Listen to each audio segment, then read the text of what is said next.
Yo, what's up, everyone? This is Vinny from GHP, and for today, this is actually the 13th podcast. If I. Oh, yeah. Yeah. 13! 13! 13! Lucky number 13, yeah. So, anyway. We summoned Jason Voorhees from the underworld. Main topic is actually top 5 anime of all time, as we discussed last week. Personal list, basically, because we were kind of disappointed with the with the list. The Reddit list. That Reddit list, it wasn't up to par or standards. We were glad that it existed. Yeah. It's a travesty. So anyway, For shame. For shame. Usual suspects here. Got. Who do I start with? How about you, Cal? How are you? What you've been watching? What I won't ask you what you're playing. It's definitely Cold Vein. I'm playing anime Dark Souls, Cold Vein. The greatest waifu simulator ever. Waifu Simulator. It's Waifu Simulator 2019. Nice. I've been watching a bunch of stuff, actually. Vinland Saga. Yeah, Vinland getting good. Ace of Diamonds. Mm-hmm. And that's it. I mean, aside from the stuff that finished, Nice. like Fire Force and all that stuff. Yep. Fire Force not done yet. Yep. I mean, I don't know. I haven't seen an episode in a while, so It's taking there's a hiatus. special there's a special in Japan that's going on. Oh, yeah. Disney Oh, yeah, time and slot. Demon Slayer pala. Demon Slayer. Kimetsu no Which Yaiba. is finished now. Yeah, that one finished. Okay. How about you, Alan? What's up? Nothing much. It is still playing Code Vein. Oh, yeah. Yes. Fuck that game. But aside from that, In a good way. yeah. I mean, it's a great game. It's just frustrating as hell. That and anime wise, still the same. Like Black Clover, Fire Force, Doctor Stone. Doctor Stone's getting pretty good. Dr. Stone, high five, brother! It's starting to get pretty good. I forgot to say Dr. Stone. Yep. Dr. And same old Fairy Tail just finished. Yep. Yeah, I think Fairy Tail just ended. Yep. With Naruto. Oh, sorry. More Boruto? Naruto fillers. Naruto, Boruto. Oh, Boruto. They're just Naruto fillers. Oh, Naruto feelers. Okay. Until the next season. You're waiting for the next season. Next season of the next chapter of the Naruto Shippuden series. Okie dokie. That's about it. Yeah. How about you, Pao? What's up? What's up? I'm playing this game you might have heard of. It's basically like Dark Souls, but with vampires. No. It's called Code Vein. No Over shit, Pattinson man. Simulator 2019.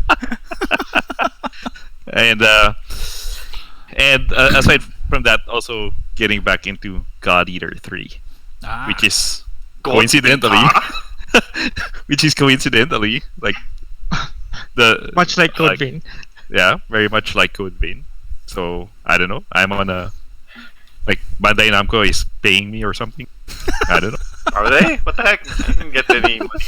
Anime bundle, man. Anime bundle.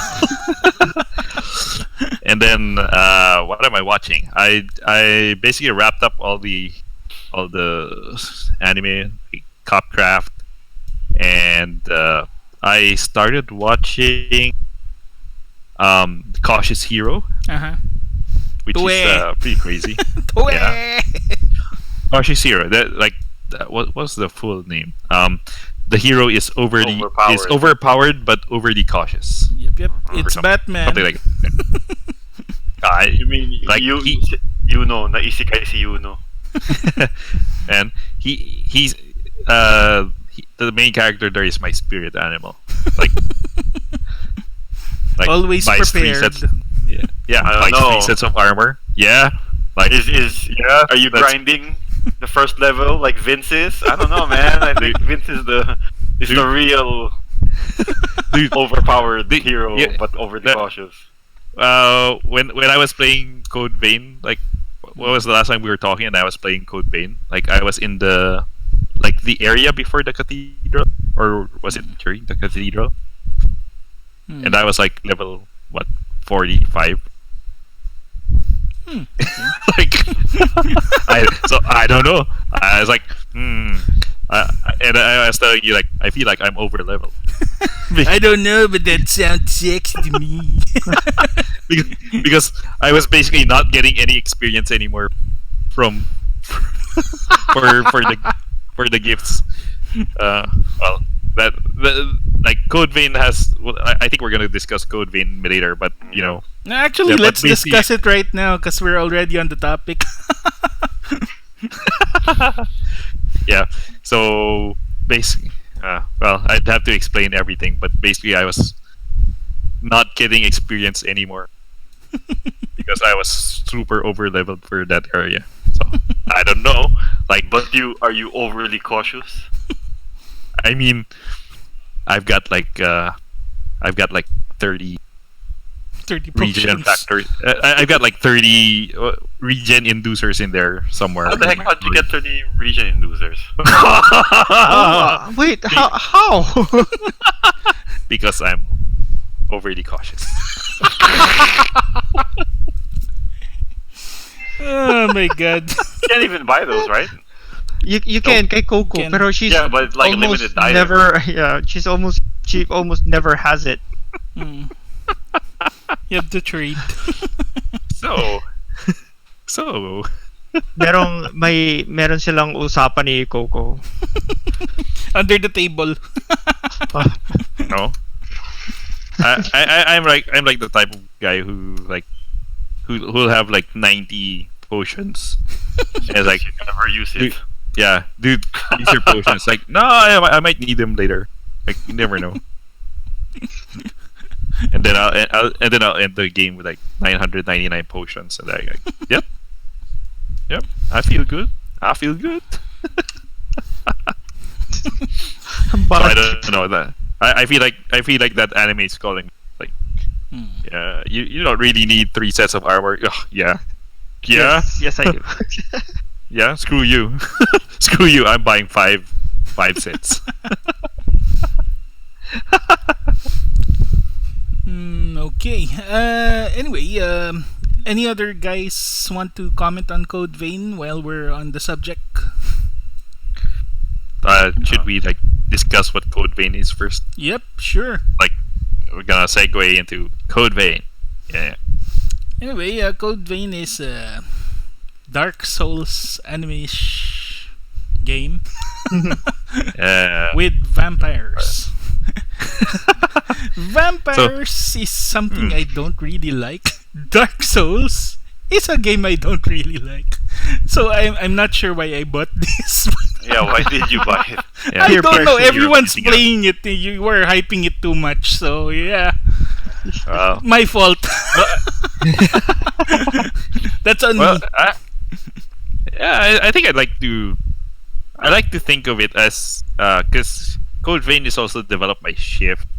Shift was also the one who did God Eater. Yeah. And it's like if you think of God Eater as Monster Hunter but anime, it's like that kind of is accurate to a degree, but it's not exactly true. Yeah, it's way different to Monster it's Hunter. the same genre. Yeah. Right? But I think like Code Vein and God Eater do similar things in terms of how they approach the genre. And it's like if you look at God Eater, what they do is like they simplify the mechanics of like a Monster Hunter. Mm-hmm. So it's like no matter which weapon you choose, you're basically you can pick it up quickly, and then all the monsters are like you're going to get how to fight them like fairly quick. Mm-hmm. But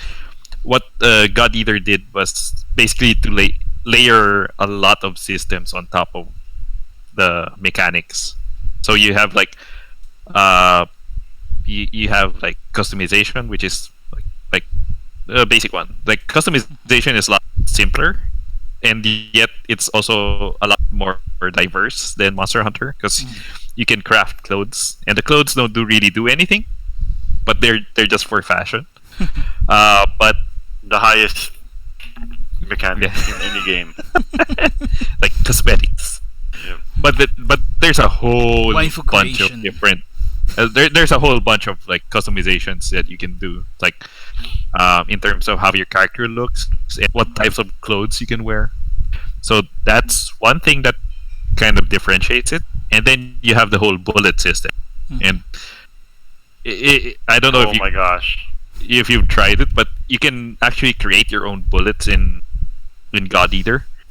And it's like you can have a bullet that has fire element that pierces through enemy, Pierces to the heavens. and even and explodes on impact or something. It's a fairly complex system, but which has no equivalent in other Monster Hunter clones, and I think it's the one thing that like differentiates God Eater. So you take that concept and put it in Code Vein. In terms of the customizability of your character, because similar to what they did with God Eater in Code Vein, you take Dark Souls, you simplify the mechanics so that it's easy to pick up any weapon, but you layer systems on top of it, and the systems that govern Code Vein. The main one is the Blood Code, which are like character classes in other games, but you can switch freely between the different blood codes, and like each blood code, you earn traits that are called gifts. A gift can be like an active or a passive gift, which can be a buff or can be a spell, in quotation marks, or a skill. And it's like if you get enough blood codes, you can basically customize your character to a pretty high degree.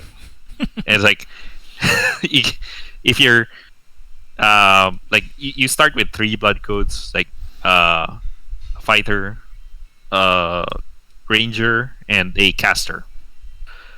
And it's like, okay, you can learn like each of those 3 initial blood codes have like 3 or 4 gifts each, and from there it's like you can level up whichever blood code you want, and then you can like stick with the fighter blood code, so you basically have higher melee attacks and everything. But you can take the skill, like some of the spells from the caster blood code, you learn them, and once you master the gifts on a specific blood code, you can use them even though you're equipping another blood code. Oh, okay. So that's what. So actually, what you can do is you can be a fighter, but you can also equip like some of the spells that you have from the caster, and then you're basically a fighter who can also do long range. And then your blood veil, which is sort of like your armor, also affects your stats. So that also feeds into what kind of build you're trying to develop. And the funny thing there is that, like, when you level up in Code Vein, it doesn't really affect your stats so much. What really matters is what your blood code is. That affects like the buffs, the specific bonuses to your stats, and then what type of blood veil or armor you're putting on top of that, and then what weapons you're equipping. So it's like your character build is dependent on basically everything that you put on your character. Yeah, nice.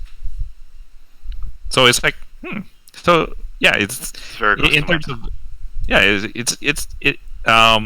it's mechanically in terms of like actual like the mechanics of playing the game. It's not. It's a bit simple. It's straightforward. I don't want to say simple, but it's straightforward. You'll pick it up and learn how to play pretty quick. But the systems that are layered on top of it are what give it its depth. But in terms of sort of interesting. being simple, the character creation is pretty mediocre. If you want to make your waifu there, it won't happen. You can't adjust stuff. There's I don't know, man. there's no pie slider, man. No pie slider.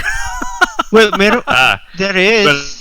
Well, aside from the missing height slide, otherwise you have an incredibly large range of things to put on.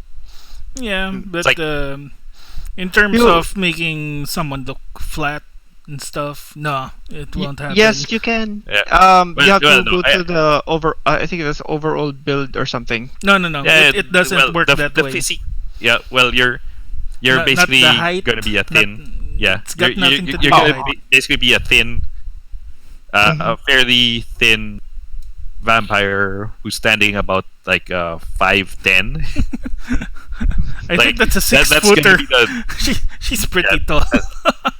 Yeah, that's gonna be the default for whatever. That's why it's not that good. Because I've seen a lot of games with a lot of customization options. This is the bottom part. It doesn't.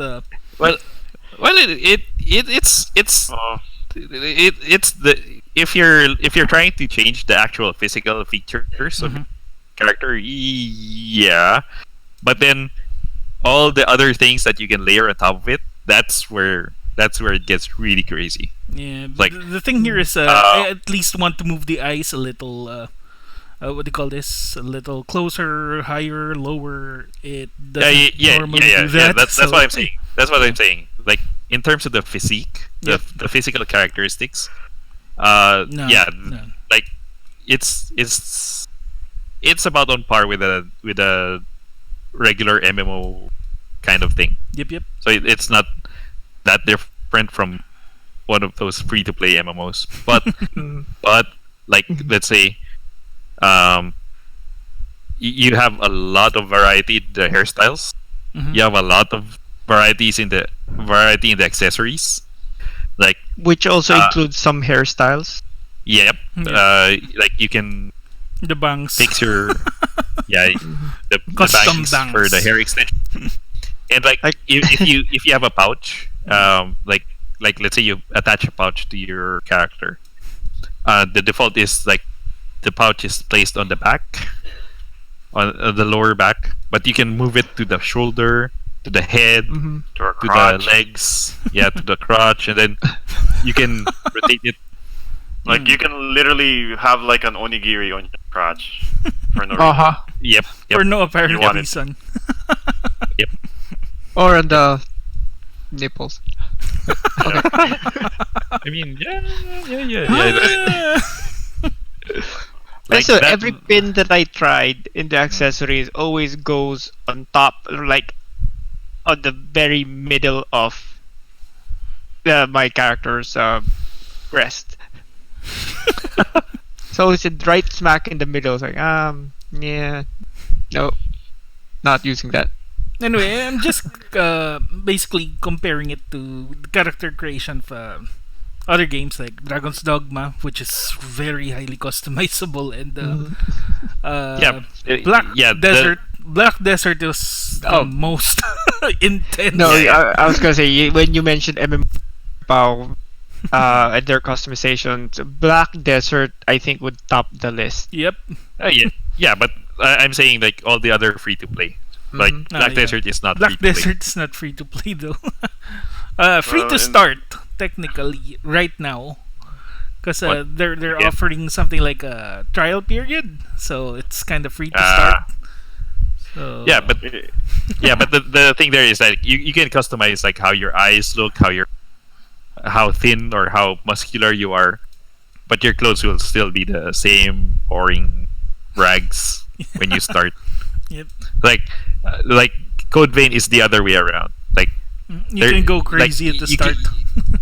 Yeah, you can go crazy with all your accessories because that's gonna be pretty much what you're gonna use for the entire game. Yep. And the things that you can change that you cannot change later on, like the shape of your eyes and the color of your skin. Those are things like okay, it's like fairly standard. It's fairly standard, but Yep. but all the other stuff that you can change is like that's something that I was surprised to see. Like if you choose like a specific, like there's even like options for your clothes, right? But for example, if you wear like there's a goth kind of skirt where you have a shirt and a necktie with a chain and sleeves, like arm sleeves things. Like you can remove just one sleeve, like the left or the right sleeve. You can remove like the ribbon that tangles on the back of your skirt. You can add just one glove, like Michael Jackson. You can or you can add two gloves. You can wear gloves on top of gloves. You can layer one hat on top of another hat. You can have Filipino style and have multiple layers of clothing to send to your loved ones when you go home.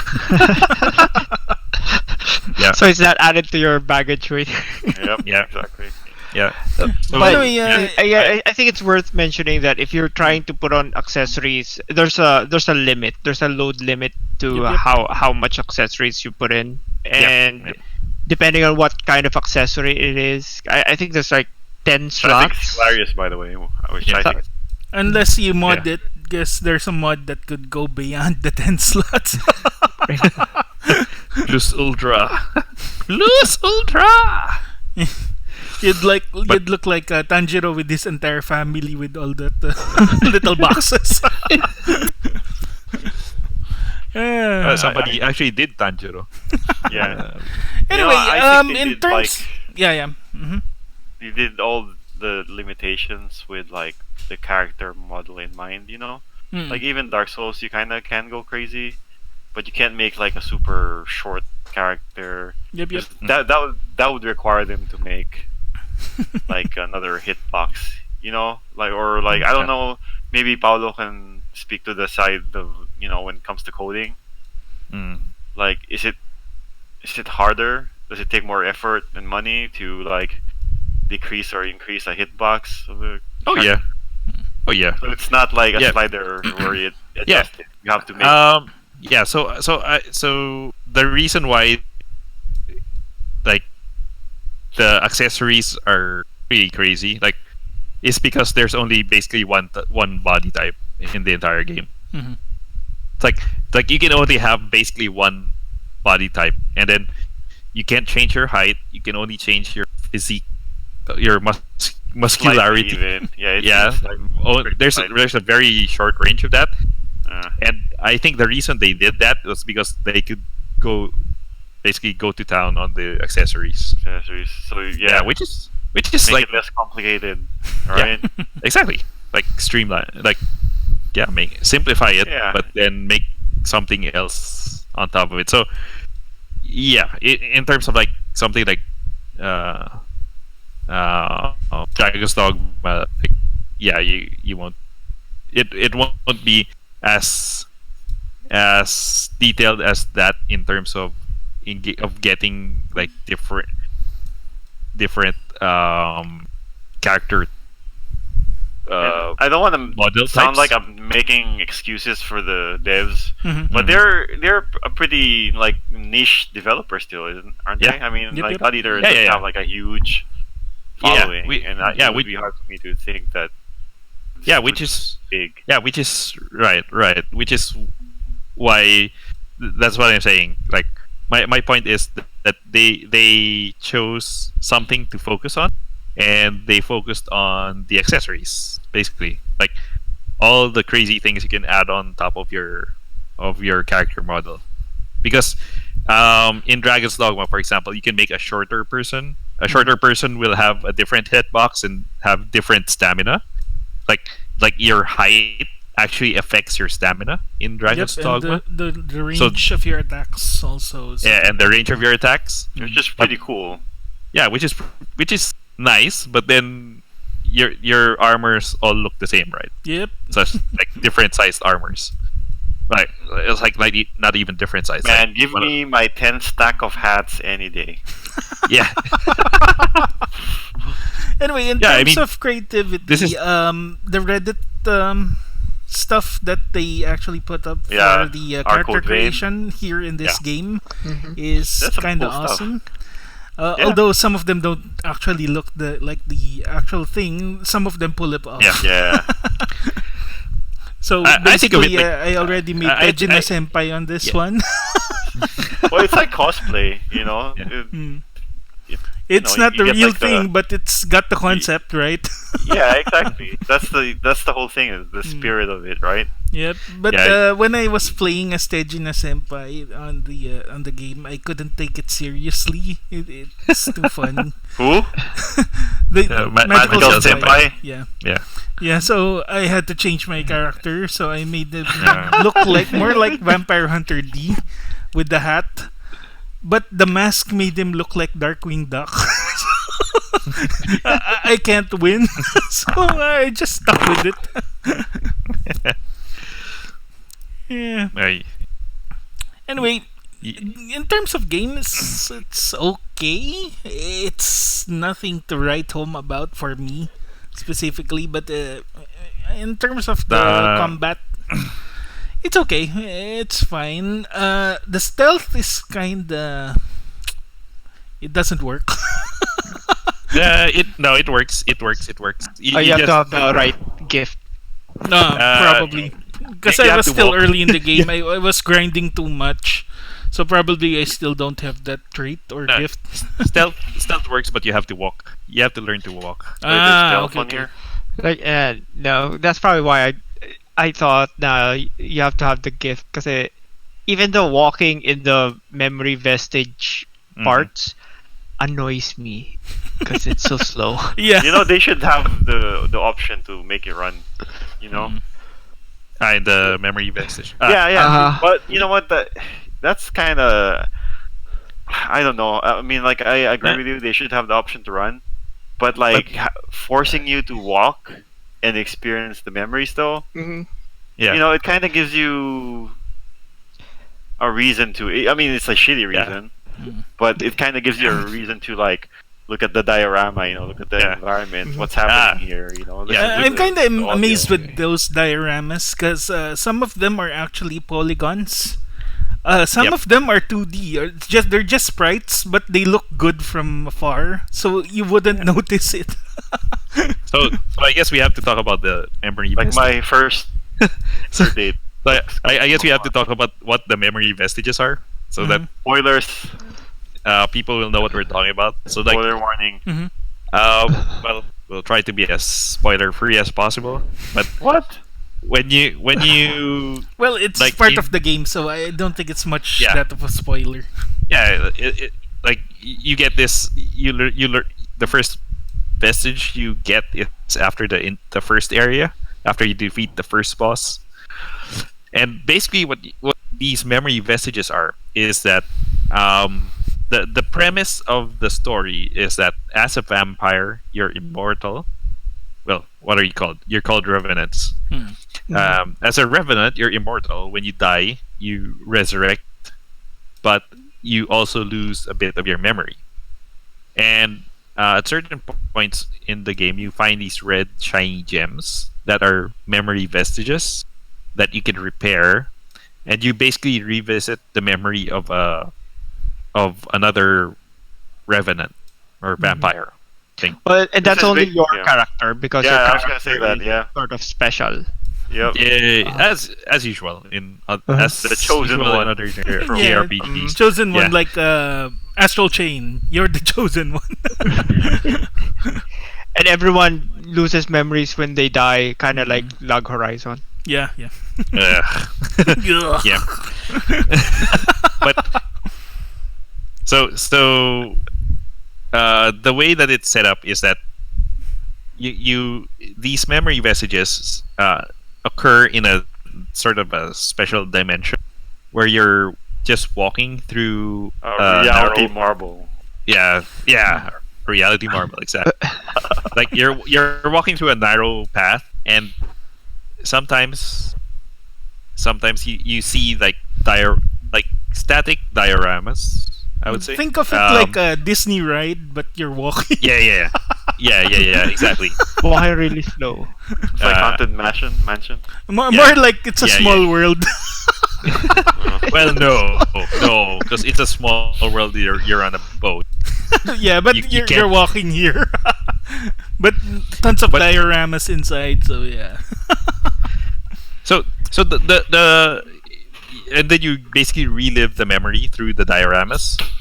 So I think so. Cal and I were talking about this earlier, that it reminds us of the memory of the short stories in Lost Odyssey.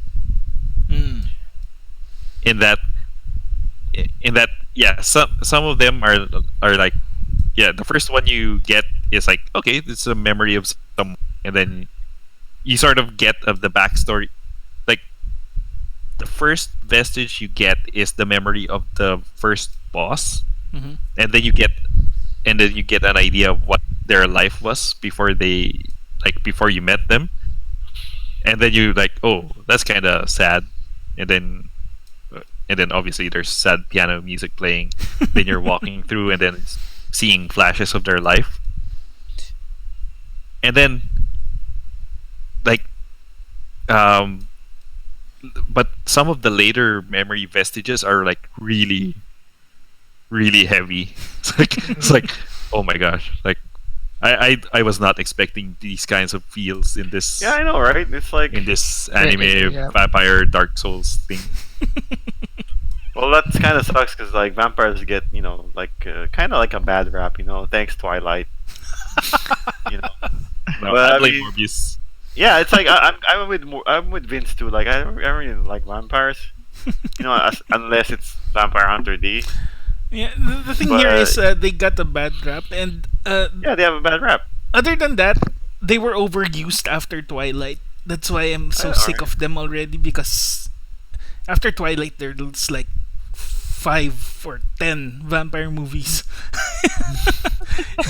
There was even a TV series here in the Philippines, so Talaga? Are you serious? Yes. Wait, yeah, I remember. Untitled Vampira. The one with the Angel Locsin, I think. Yeah. Oh. My werewolf din yata or something. Lobo. No, Lobo is different. Although, yeah, it was also during the time of Twilight. Then there was another one with a Spanish name. I forgot the name. I never watched it anyway, so I don't really care. Shit. I fell in a hole. Good old Cal. Right yeah, I'm playing Cold Vein right now. Yeah, I can see. Yeah. It's like, Nani? And I fell in the hole. Yeah. So yeah, if you're like, to your point of allowing someone to run, it's sort of like I get why you'd complain about it, and yet at the same time I understand why they don't allow you to run. Yeah. No, you're right. I mean I do. Philistine. It's just me. I'm just impatient that way. Yeah, Especially, yeah. And I understand it's probably also one of their ways of kind of changing the pace of the game. Yeah. Because it's always you have to walk because you have to take in the environment. Mm-hmm. Look at your back and see someone looking at you. Well, the great thing about it now is you can skip like after you can skip the entire thing. Yeah, like you can even skip the training part thanks to Thanks to Pao for telling me that. Yeah, you can skip the tutorial at the beginning, and all the memory vestiges you can. Unlike Borderlands 3. Oh god damn it. That you can't skip shit and they keep nerfing crap. Yeah. But that's another story for. Yeah. Another story for that's a story for another day. Yeah. Boo boo cha cha. But because so the same thing happened in Lost Odyssey, like in the memory segments, like when Kaim remembers bits of his past, and then it plays out as a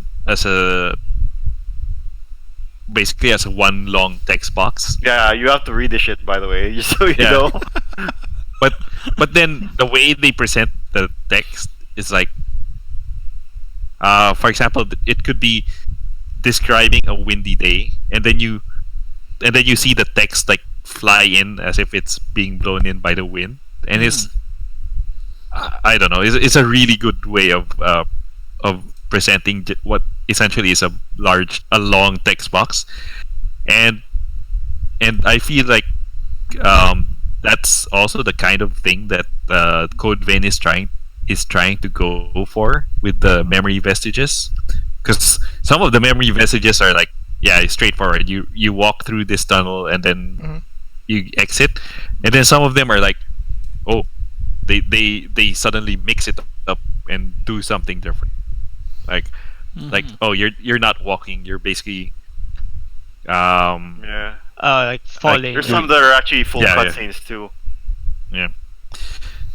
So I don't know, I personally like it when something like sort of subverts my expectations, and I don't know, I feel like I have a higher respect, I guess, for things that sort of like I don't that I cannot predict how they'll go, because I've seen a lot of shit. So like, so it's like, when something does something that I never expected, it's like, I know, yeah. This is new. Oh man, don't get me started with that shit. I'm gonna complain about people complaining about Star Wars. So yeah, don't get me started with that shit. No, pero I get you, Pao, with the part where, of course, something surprises you or whatnot. Because this game surprised me as well, because I don't like Souls type game. Yeah. Kick him now. Because I suck at it. No. Pero, Gal, you're the only one who doesn't like who loves. You're the only one who really loves Souls. Yep, looks like it. You have to accept it. I guess I'm the one getting. I guess I'll get kicked. Kick him in the pero nuts. what? We've all sunk. I don't know, 30 to 40 hours in the game. I know, you guys could have fooled me. Freaking played this game. I hate this fucking game. Not me. I think I'm only at 20 hours in.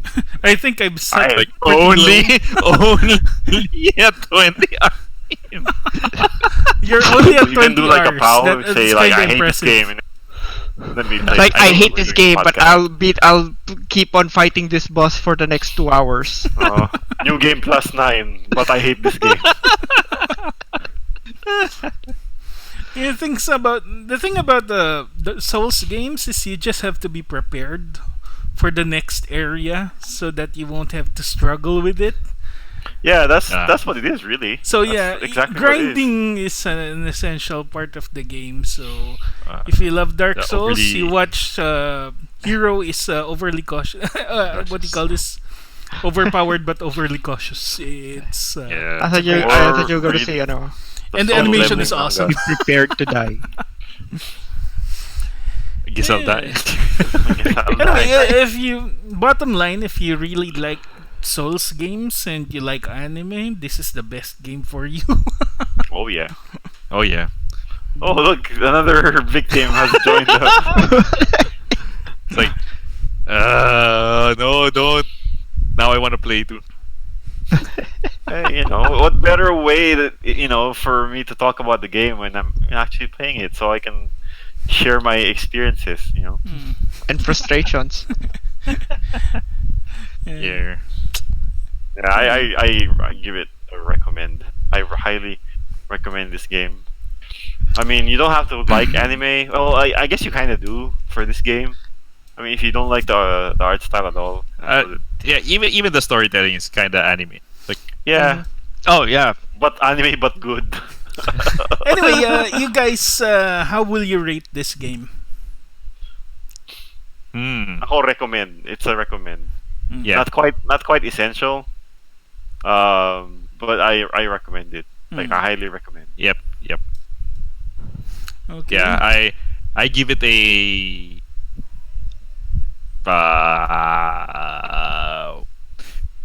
I give it a worth getting full price. Full price. IGN 3 out of 10. I give it an IGN 3 out of 10. No, it's not. It's not quite an IGN 3 out of 10. It's not there. It's like, yeah, but it's close. But it's close. It's like a 4 out of 10. I'll give it like I don't know, 4 broken control pads out of 5. That's a But yeah. Actually, Yeah, I like our system of grading it because I don't believe in the number system. The number system changes with each person, so you don't know if it's really a good thing or not. So I'll use another system with me. I'll use Conan O'Brien's system. So if the lowest score is 10 and the highest score is I give it a up to you to judge if it's good or bad. Yeah. Huh. Yeah. I wanna play now. I wanna curse you. Can you multitask? Can you multitask? No, I can't. I only have one monitor. Oh well. Guess Guess I'll die. Guess you'll die. Okay. Anyway, new seasons right now. Tapos the previous animes just finished for the what do you call this? Summer? Is that summer? Yeah. Yep. Summer season. over. So summer's End of over, summer. and now it's the fall season. So the ones I'm currently watching, the new ones that just came out were coming is High Score Girl on the 25th. Yay! So Oh, yeah. waiting for that one. The return of Gael. You mean Gael. the return of Gael Senpai. Gail Senpai. Then what else do we have here? There's actually a lot. The recent ones was. You know what? Before you say something, I just want to say they should turn Guile giving life advice to people like into its own anime. You know, he gives the best That's all I want to advice. say. When in doubt, block. Duck. Charge down No. back. No, Charge down back. Low block. when in doubt, throw a sonic boom, follow the sonic boom, and keep suplex. Okay, new show, Oresuki. Or are you the only one that loves me? Is that right? Yep. Yeah. It's about a guy who. Oh, I get it. Two girls actually. Oresuki. Yeah, I Ore- get it. That's pretty clever. So two girls he likes kind of confess to him that they like his best they friend. like another person. So he kind of helps them, Oh, yeah. but there's something else Aw. there. That's so sad. Yep. So he Now knows he's the kind of girl- the pissed girl- at the them. girls- So No, I don't. I can relate to that. Yeah. I don't know. I think he's bipolar in some way, as explained in the anime. But the heck. Then another one is high school prodigies. Prodigies are have it easy even in the another world. Even in another world. Another isekai. Another isekai. Wait, But- I just that watched that starting already? earlier. Parang nainis ako ng konti. Wait, is that starting already? Yeah. Yeah. Uh-huh. Oh. Yeah, because at the beginning of that anime, they introduce each of the 7 prodigies, and they're like the top whatever in the world. Yep. Man, Only, it's like watching crap, man. And they're That's- all Japanese. Uh-huh. So Right. it's As Only in usual. high Danganronpa. school, but top Realistic. whatever. Yeah, so it's Danganronpa. Yep. So. Am I the only one who actually played through Danganronpa? No, I know the strongest high schooler. Yeah, the The ultimate smartest high schooler. Yep, yep. yeah, The sexiest high schooler. the ultimate Yeah. ultimate high school level cosplayer. Yeah. Yep. So ganun yung intro nila. Parang okay. So you don't have the So- top pilot in the world. I don't know. You don't have nope. an average person among but but yeah, but I've gotten suddenly more interested in that.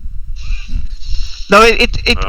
it's nice. It has an interesting concept to it kasi they all have not only knowledge of the modern world, but they're also the top.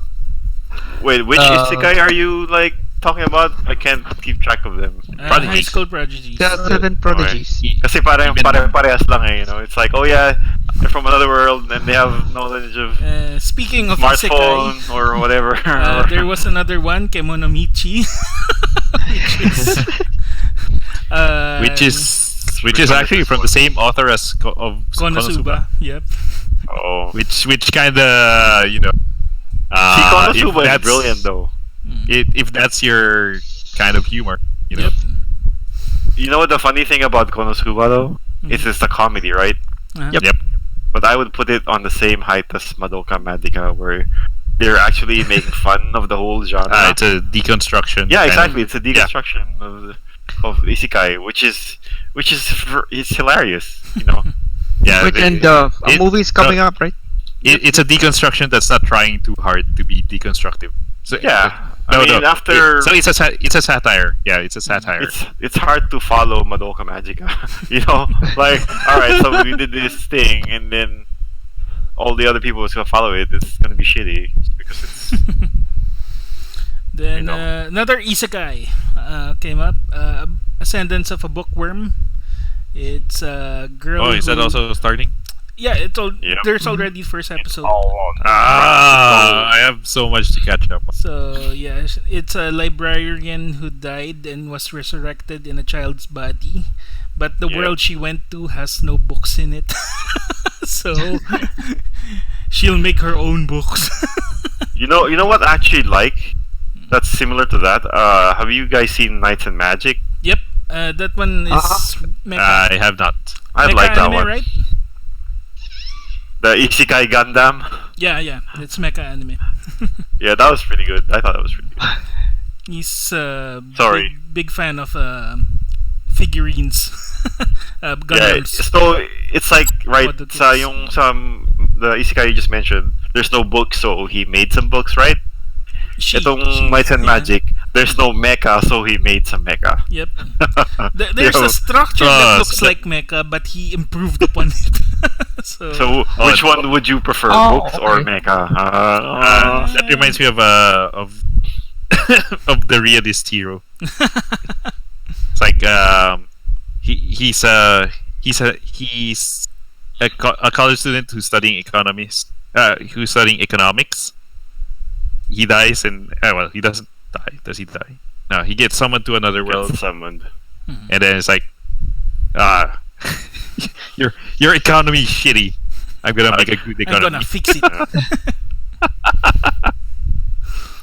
Okay. Then Just a random question. What would you introduce if you get isekai though? What one thing would you introduce to like rule the world or something? The wheel, cooking. Just one thing.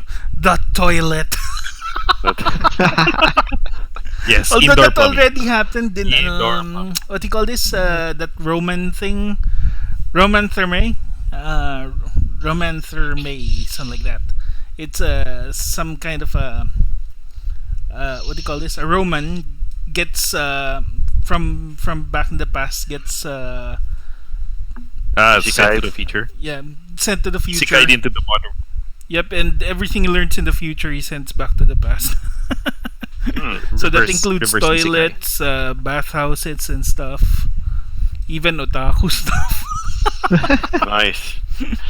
The other one I'm watching right now, Outburst Dreamer Boys. That's actually 5 guys with intense Chunibyo Burgers and complex. Five guys. Intense Chunibyo complex. One thinks he's a tokusatsu. One has that burning sensation in his arm. Oh, like I said, when he has a burning sensation, that doesn't. Yeah. Then another one just loves his 2D wife. So what's a tokusatsu? Tokusatsu, Bioman, Godzilla, live action. Okay. Live action with special effects. Yep. So Semi-animated. Godzilla, Ultraman, and Shider and Bioman all fall Super into Sentai stuff. Okay. Cool. Yeah. Then another one. Me and our, What else do we have here? Phantasy Star Online almost here on the 7th. Did that start already? Nope. It will be on the 7th. Okay, that one I was like, wait, No, that one. It's an anime. No, yeah, I know that one. Yeah. No, a new anime for Fantasy Star Online, which is it's actually different? based. This is Yeah, different. it's This actually is different. based. It's actually based on the events of the game rather than like People playing like the a game. student setting. yes. Yeah. Then the sequel to Chuka Ichiban is on the 11th of October, finally. Oh, nice. Sequel, not remake, right? It's a Yeah, sequel. Shin Chuka Ichiban. It's they're going to look for the magic cooking tools all over the world. So yeah, Oh yeah. all over China. Oh I think. yeah. Yes, Master finally. Finally. It's the And The anime- So much weight. Yep. That anime. we waited for 3 more years for this. 3 more hours. We waited for 3 more hours for this one. I know. Shokugeki no Soma died for this. Shokugeki no Soma. Oh yeah, Shokugeki no Soma. Oh, Almost, meron din sa next bagong season, di ba? Yep. On the 4th, I think. Yep. Fourth. The hentai. So there we go. Oh, hentai nga pala yung manga. Yep. Okay, so in terms of what I'm playing right now, I just finished Untitled Goose Game, which is a great game. I recommend it. it's not that AKA expensive. Mr. Goose Asshole. Yeah, Senpai. it's a asshole simulator. So yeah, just ruin people's lives and get done with it. Then next one, I just finished Daemon X Machina. Pretty good story. Delivery is not that good, but the mech action is still great. I think they really Mech to focused mech on action. Yeah, awesome mech action. Anyway, they I was really focused debating on, whether to get it. I was debating whether to get it because I was in GameStop earlier. Ah. Should I get it now? Should I get it now? Even though I'm playing Code Vein, like I got it just to support the devs, but it's still Yeah. it's still plastic wrap in my pile. yeah. Anyway, Yeah, the mech design is made from the guy that made the designs in Macross. So Macross. Oh yeah, now I know. and it's got the same guys that made Armored Core. So if you love the Armored Core, this game is for you. Anime Armored Core, yeah. Yeah, The but, real From Software. They really Alright. focused on the multiplayer, on the more powerful weapons. So you really need to grind on multiplayer on this one. What? There's multiplayer. Yep, Is it 4 competitive players. multiplayer? Yep. There is both Oh man, PvE and PvP. man. What? Oh. Anyway, the campaign is pretty long, so if you just want to do one-player stuff, that's fine. But the better weapons are actually found in multiplayer. So That sucks. In PvE? In like co-op? co-op. Because it's a boss attack. I thought like you have to like PvP to get the best. No, PvE and PvP. PvE. PvE. I don't want to do PvP and I guess Majority of them is boss attacks, really big bosses. No. So yeah. So basically they're making co-op and competitive. Yep. Competitive is not online yet, so they'll update us on that one. But majority right now is co-op for now. Yeah, I'm waiting on my Demon X Machina Split Pad Pro. Oh Split yeah. pad. Better be good, Hori, you motherfuckers. Maybe you meant father. You fathers. Father. Anyway, I also recently got My Time in Porsche. It's a indie game that's kinda reminiscent of Fantasy Life, and it's okay. It's not bad. Sank a few hours in it, and kind of got me hooked. So still buggy though, because I'm seeing a cow. Half of its body is on top of the on top of the land, and part of it is sinking downwards. So buggy as heck until now. Yeah, that's what I've been playing. So anyway, main topic now. Oh yeah. Here we go. This is the one that this is actually gonna gave us a be headache. A 3-hour discussion. Yeah, the answer Alright. Reddit. Wait. Yeah, get a drink. Take a dump. Drink, go to the bathroom. Yeah, go to the bathroom. Yeah, take a shit, take a poop, take an Advil, whatever you need. No, they're probably listening to us while they're pooping. I know. I would. That's what I would do. Yeah. Put on the podcast. I'd rather make a podcast while pooping than you'll hear sounds in the back. And I have no shame. I'd be willing. I have no shame. I have no shame. Anyway, the last time we had a project or a homework in some way, if you will, name your top 5 anime of all time. So your own personal list. So we kind of gathered that. Some of us just did it today.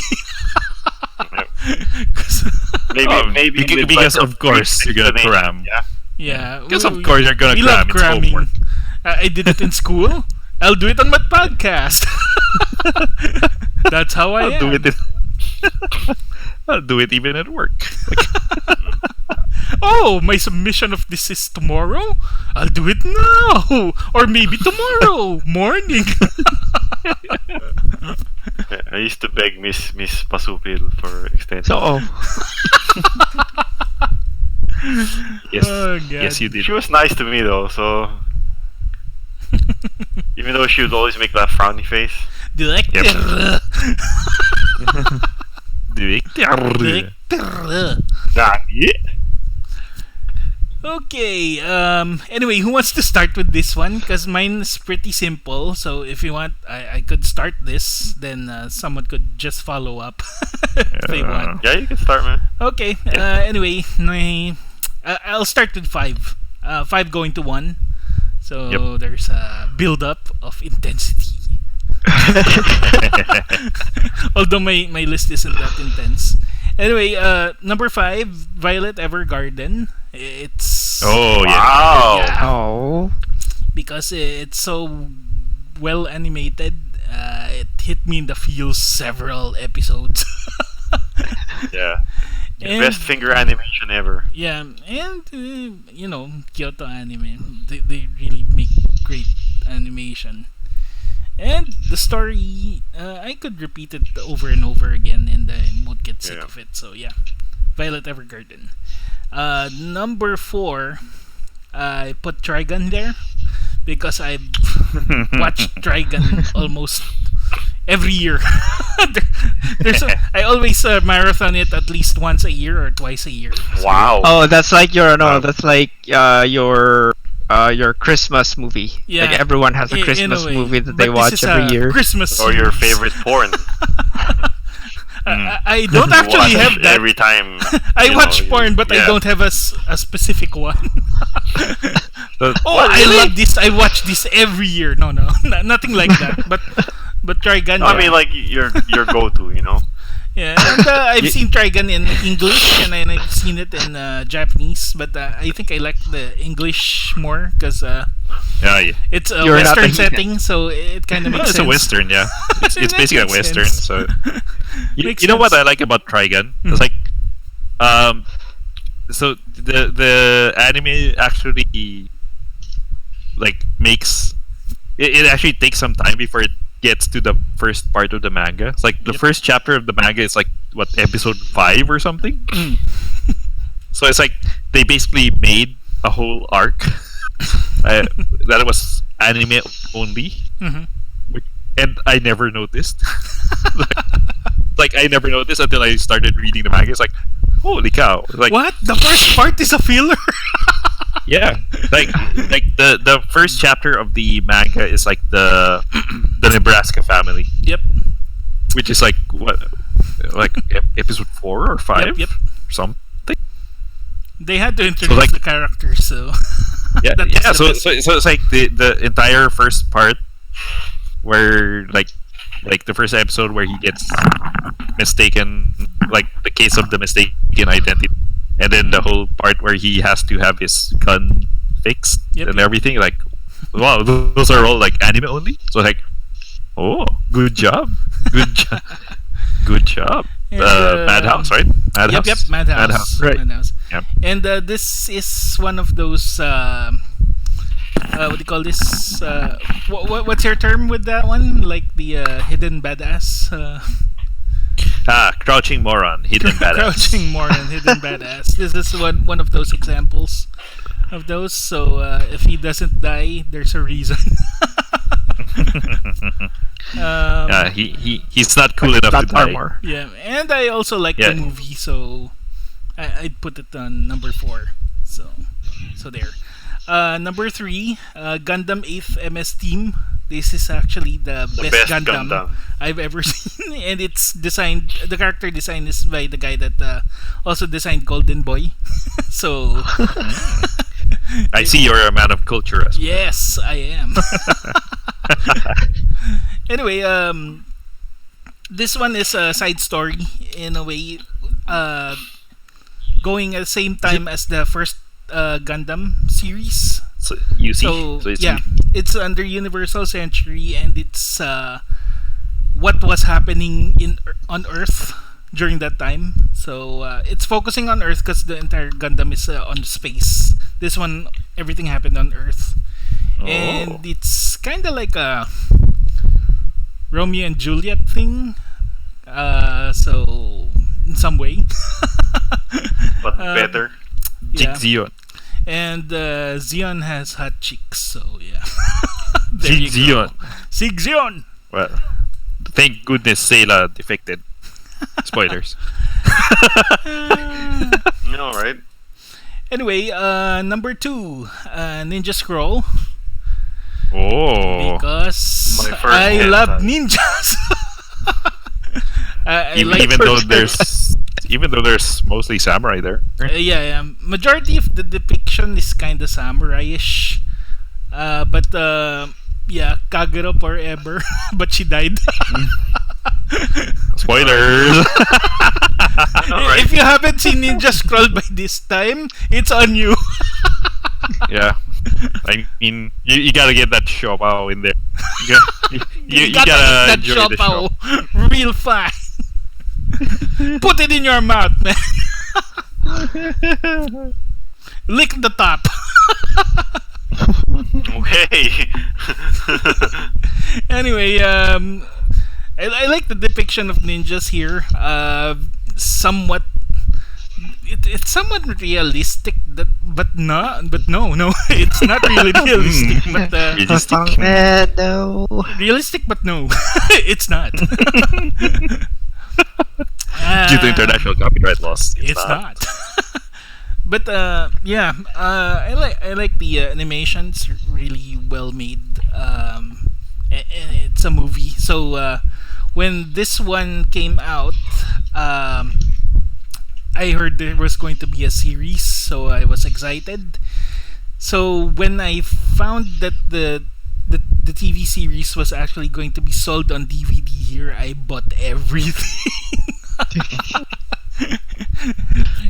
And it even has a illustration from the Okay. from the animator on the back inside DVD case. So that was really great. Anyway, Ninja Scroll has a great story. I give it a 9 out of 10 overall. Just a personal opinion, though. It's a Personal opinion. It's not perfect, but and it's That's why it's a 9. That's why it's That's a why 9. it's a 9. And it's one of the first anime I've seen that's overly violent. And the first time I actually saw this movie was through a bootleg store. More like those guys letting you borrow VHS tapes, the shady ones. Yeah. On the side where Like RA Home Vision. yeah. No, RA RA. Vision was actually a official distributor of or rental Box store. office, Yeah. Yeah. But, Yeah, we got it. yeah. VHS thrillers. Number Adventure. one, I don't think you won't ask me anymore because everyone knows my number one is still Dragon Ball. Yeah. I could have guessed. I could have guessed. It's the very first one I got hooked on.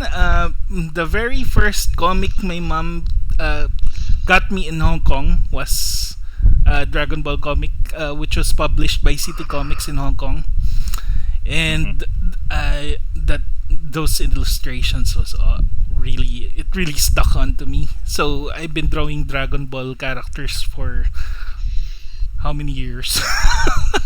I was drawing them when nobody knew what Dragon Ball was what Dragon Ball was back then. Like you like Dragon Ball before it was cool. Yeah, before it was cool. Yeah, like it's like Teenage Mutant Ninja Turtles. There was one time I was drawing Shredder. Someone asked, "Who's that?" It's Shredder. Who's that? Because I got Archie Comics number 1 of Teenage Mutant Ninja Turtles from TMNT. Comic Quest. So, yeah, apparently I'm the only one who knew what Teenage Mutant Ninja What Turtles TMNT. was until Channel 2 showed it in in their So station. I have to ask though. Hmm. Since Dragon Ball is your first, Yep, what is your opinion of Dragon Ball GT? it's okay. It's not bad. Here's the thing, it's not bad. It's not as bad as people said it is. I take it as it is. Dragon Ball GT is just not canon, but it introduces a lot of new stuff that really works, and that's also the reason why it's on the video games as well. Because some of the elements there they put it on the video games. Why? Because some of the people actually liked it. So why not? A true fan. A true fan. Why not? Dragon Ball GT is not bad. I actually liked it. I've seen the whole series 2 times. So, Ah. so and yeah. you wouldn't do that if you hated it, Yeah. unless you hated yourself. Yeah. I'm not sure if I'm the true Dragon Ball fan, but because I don't know. the real You- ones you'd have can to- actually tell which animator did this episode. I'm not that much of a fan. No, the those people are like nerds, over nerds. not fans. like you can be a fan and not be a nerd. Yep. But yeah, And I think I just insulted like yourself. half of our audience. Anyway, yeah, the that's it. Anyway, Dragon Ball, yeah. no matter what kind of iteration it is, whether it's abridged or what, I'll watch it. Oh yeah. Oh my god! But the abridged versions were actually the so best dumb. ones. But he's so cool. Okay, so that's my list. Pretty simple list, so I didn't need to give much explanation on it. So who wants to go next? Yeah. I can go next. Oh, sure. Like, cause other guys are busy playing Code Vein or something. It's only Cal. No, Cal's done. Hindi na. Cal's done. Exit na rin ako. Okay. Yeah. So I got a weird list. Weird list here. Weird list. I don't think. Yeah, I don't think this will be a list that will. I think this will be a list that will blow your mind. Number 6 will surprise you. A list that will blow your mind. I am Tim Rogers. No, but I don't know. I think my list contains a lot of like not the common popular anime. So I don't know. But anyway, my number 5 is actually Hyuka. Hyuka. Yep, Hyuka. As in the Kyoani music Hyuka. music genre? No, Hyuka. Kyoka! Kyoani- Okay, I'm curious, Kyoka. That Yeah, one. Okay, Kyoka, okay. yeah. I thought it Yeah. was the music genre one where I'll stop there. No, Hyuka. So Kyoka. the Kyoani Kininarimasu Yep.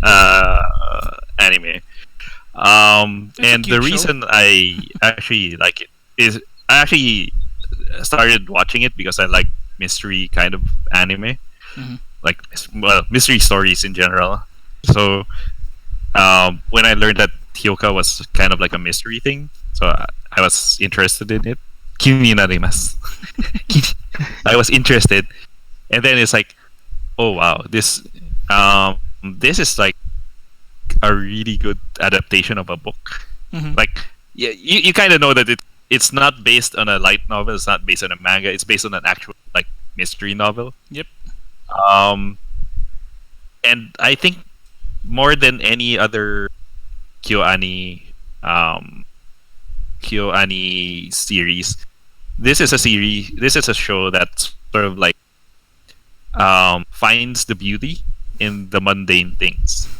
It's like Violet Evergarden is a really beautifully drawn series, but it's also kind of fantastic in a way. Yep. Because it's like you've got like people with mechanical arms and like and stuff like that. Mhm.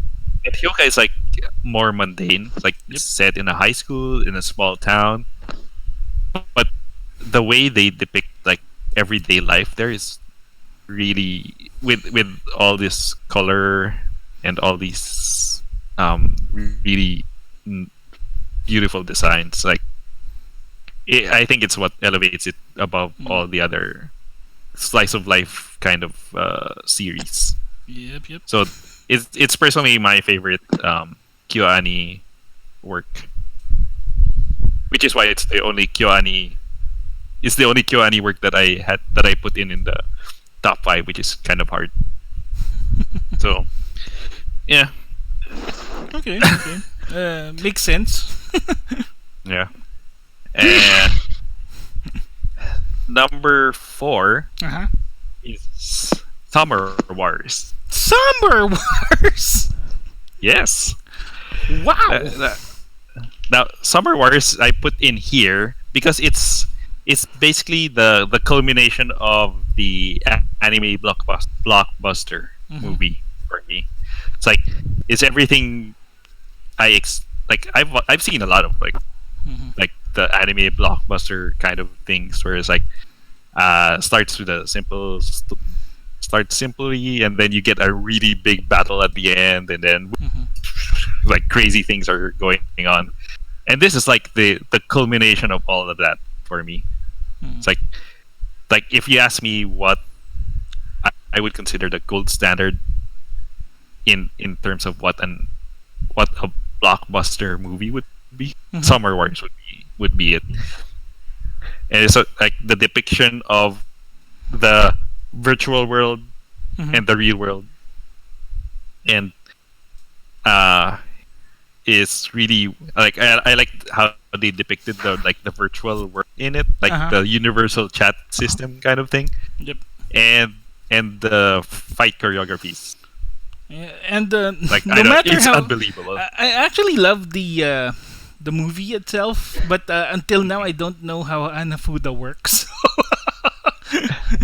There we go. It's like Hikaru no Go. I love Hikaru no Go, but I still don't know how to play Go. Yeah, koi koi, koi koi, koi koi. Yeah, I don't know. Like it is like the thing. Yeah, it's basically the anime blockbuster for me. Yep. I agree. And also it's like, I really like the director, like Digimon. Yeah. So partly it reminds me of Digimon the movie, but it's like, what if Digimon the movie was like made into a better story, and that's what Summer Wars is. Yep. There you go. Like I could watch it many times. Like I don't think I'll get tired of it. Yep. Actually, I think I'll watch it again later tomorrow. It's like, why not? Because it's the end of summer. So. End of summer. I'll watch End of Summer anytime.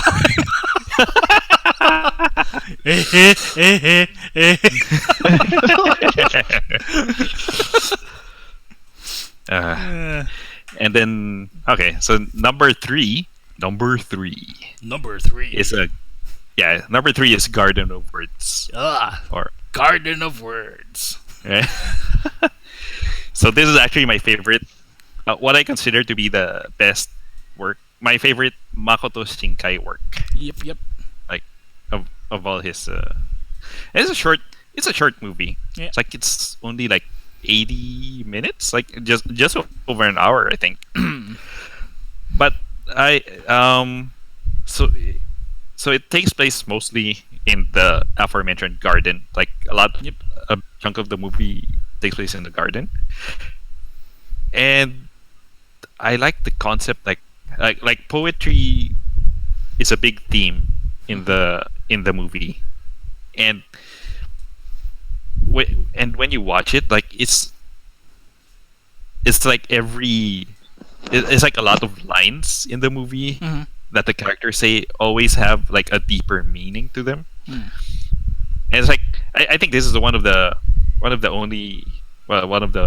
first movies I've seen, like first anime movies I've seen where I sort of understood what the what the double meaning that people say they hate about Japanese people is. Like the Japanese have this concept of tatemae, where what you say is not exactly what you mean, because you're trying to be polite and you're trying to be like not be aggressive too much. And it's like I think this is one of those movies where I suddenly realized like like it's like they were able to make it like a very like they were able to build good dialogue around that concept. It's the dialogue that I actually liked here. It's smooth. It's kind of like the dialogue is it flows so well. Yeah. So you will get sick of it. Yeah. It's so realistic. The conversations are so realistic. So yeah. Yeah, and it's like most 90% of the movie is just like the main hero and heroine just talking in the garden. Right? So it's like, yeah, the dialogue better be good, which it is. But it's also something I find hard to recommend, because it's like Um, if if I like, um, if I try to recommend it to another person, it's like, what's it about? It's about Two people a talking boy about and poetry. yeah, a boy and a girl like talking in the garden. It's like what? Like what? Like I don't know how to describe. I don't know how to describe the appeal of that. Like, is it a love story? Kind of. Yeah, maybe. I don't know. Somewhat. Like, is it is it a coming of age story? I don't know. Maybe. Yeah. Sort of. Kind of. Yeah. I don't know. But is it a love story? Then you start running out of the room. So it's a very dense movie, considering that it's only like an hour long. Yep. Almost. It's incredibly. A little off by an hour, a bit. Yeah, it's like, wow, it's like very dense for an hour long movie. So I don't know. I love it. Yeah, I just love it. Like, it's my favorite. Sounds like it. I don't know if this is coming off as too pretentious, and like oh you're just seeing things in the movie that aren't supposed to be in there. It's like, I don't know, but that's why I like it, because I can see a lot of things in it. Like I don't know. I love sex to me. So yeah, a very pretentious list so far. Yep. I would say. Number two is Sakamichi no Aporon. Oh, Kids on the Slope. Kids on the Slope. My God. So now this is a coming of age story. Uh-huh. And I like it because it's focused on jazz music, and it's got Catholics, real ones. Oh yeah, real Japanese Catholics. My God. Because anime representations of Catholics aren't really that that good. So yeah. But yeah, this is a really nice story. It's like set in the 60s, I think. 60s. Yeah. Yeah. Because that was the time. Beatles. That was around the time when jazz was. It wasn't like big, but it's like already sort of famous. So Yep. I think it made sense to set it at that time period. And the rock and It's roll like- is starting to Yeah. take It's like over during like, that time. So yeah. Yeah, so, and like rock and roll is also derived from jazz, kind of. So it's like, it's a nice, like as a tribute to jazz, it's a nice, almost educational series. But it also uses like jazz as an instrument. Pun not intended, but jazz as an instrument for the development of like the two main characters and like their friendship. And And I it's like their version of my favorite things on that show. Oh yeah, like their cover of My Favorite Things is probably one of my favorite versions of that cover ever. Good show. And Good it's like, show. yeah, really good. Also good music, good everything. Good overall. Yeah. And the romance is it's kind of. It's not what you think it is. Something like that. Oh yeah, yeah. I like how they handled the romance here. Like, it's not. It's like it's not a straight up romance like boy meets it's not girl and exaggerated. they end up together. It's not exaggerated. Yeah, but it's Yep. like, but it's cartoony enough, but not. But grounded enough. But Yep. it's really sweet and Yep. nice. And Yeah, I forgot so about good. this show, so yeah. so good. It's so good. But number one. Number one. The number one choice that I had is like this. Oh my god. No. I was drinking, man. Muntik na lumabas sa Wait, ilong. oh my god, this. No, Cal said Arifureta. Like, Ah. as much as I want to, no. I have to be honest and say, nah, it's not. So Yeah, man, you're building that shit up, and we're like, Yeah. yeah, it's awesome. I read the manga and everything. I read the novel. Yeah. I was super excited. I mean, how do you think I feel? Like, it's like I am the super big fan, and it's like, Yeah, for like a few episodes there, you know, it's like You don't people like the were CGI? It's so awesome, man. you know, people were It's like, super crazy hot, man. well, to be fair, I wasn't in denial for long. Crazy super fine. It's like I was like one of the ones like, no, I don't think they're doing the right thing. Do doing the it right justice. thing. Yeah. So anyway, setting one. that aside, that detour. Uh-huh. So the top one I had, it's like after I finished this season, this series, it went straight up to my top one, and it never left. And it's like, for the longest time, I was absolutely, positively sure that this was my top one anime of all time. It's like it was the only one that I had no trouble writing here. Like, and that's Full Metal Alchemist Brotherhood. Ah, yes. Yeah. It's like, yeah, it's like it's not like Naruto is still my favorite like Jump franchise, but as an anime, I can say that Naruto is not the best anime around. But Full Metal Alchemist Brotherhood is like absolutely great. It's like top tier shonen. consistent. Yeah. It's like the pacing is really good for a 52 episode show. Yep. And it's like, well, I guess that's the advantage of having done it once before. Of having done it once before and having the manga completed. Yeah, and having the manga completed at this time. But it's like the opportunity of the second chance really made it shine. They really It's like, fixed that shit. yeah, it's like, so it's got good pacing, it's got good written characters. It's like, so good. I don't know. Brotherhood is like you guys. they transmuted shit to gold, man. Yeah. No, they made gold even better gold.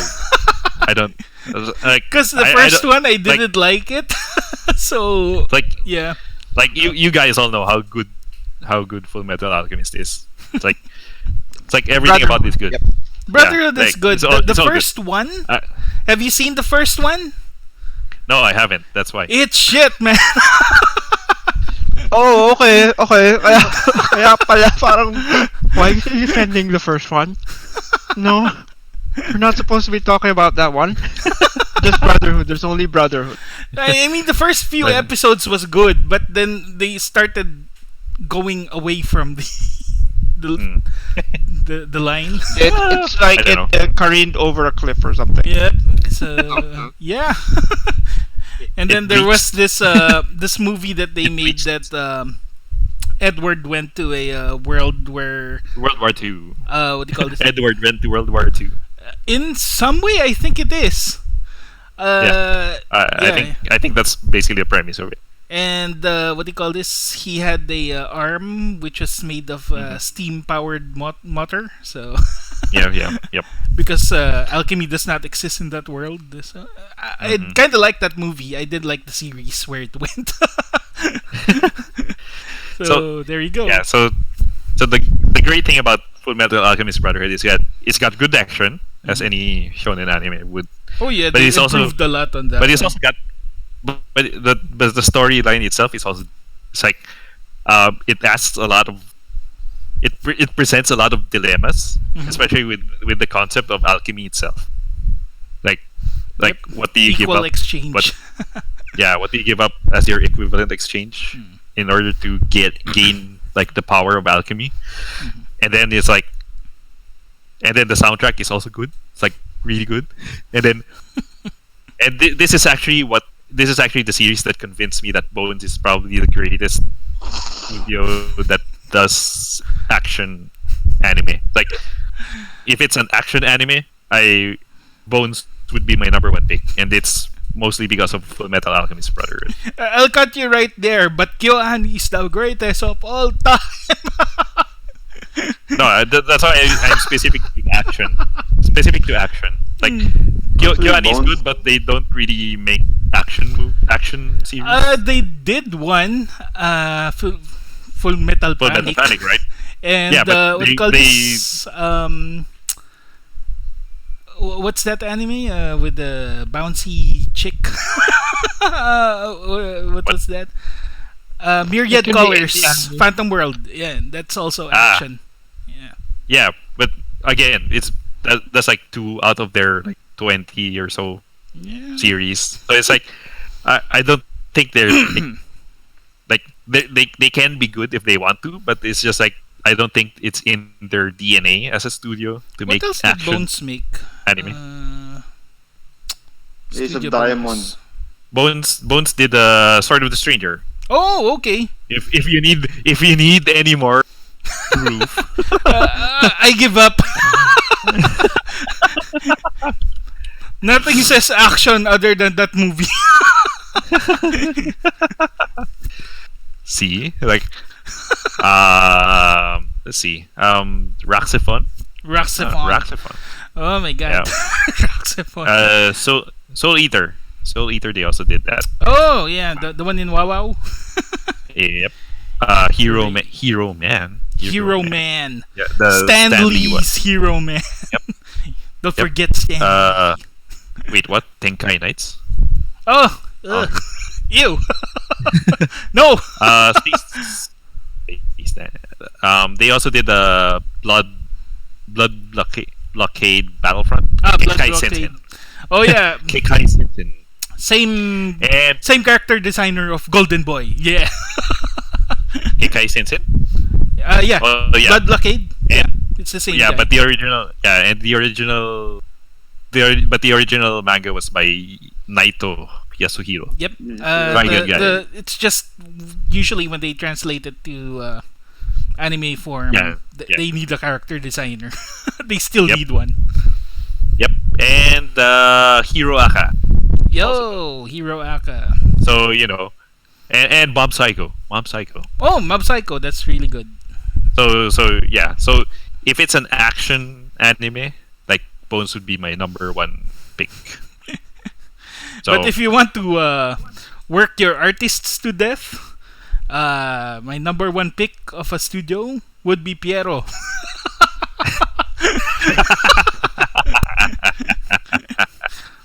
Not enough episodes? Make a filler! God damn it!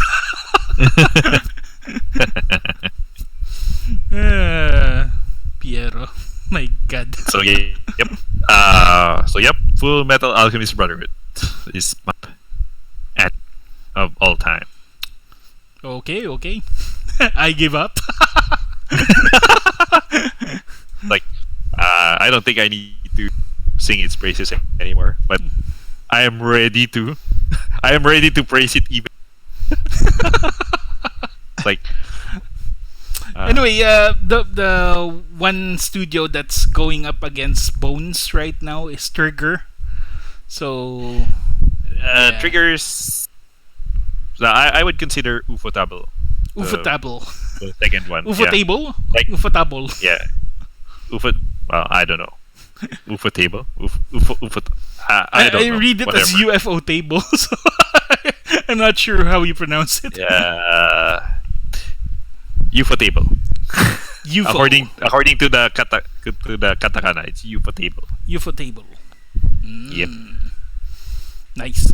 But yeah, they because really of did a great because job of Unlimited Blade Works and Kimetsu no Yaiba. Was it Yes, Kimetsu no Yaiba? Yep. Yeah. Ufotable was Kimetsu no Yaiba was Ufotable. Yeah. So was well the Garden of Sinners, and which is all right, and God Eater, which is actually one of the God Eater was actually one of the first like full CG anime that I actually didn't mind. It was animated really well.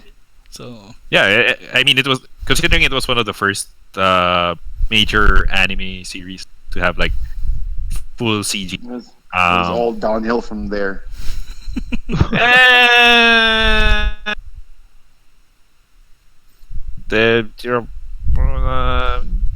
I don't know what there's this what's this new I'm pretty sure there was a Netflix anime that I didn't mind. And Netflix likes using CG. Oh yeah, a lot. High School Girl.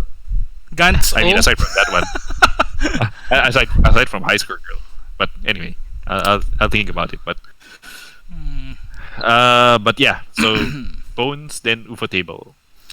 I didn't mind Ajin. Ajin was pretty good, but Ajin. Who did Ajin? Ajin? Was pretty good. Yeah. Yeah. It's under Netflix as well, so it's Netflix original series. So Wait, Ajin, yun yung ano, diba? Parang they're trying to survive. they're immortals That through one. their stands in some way.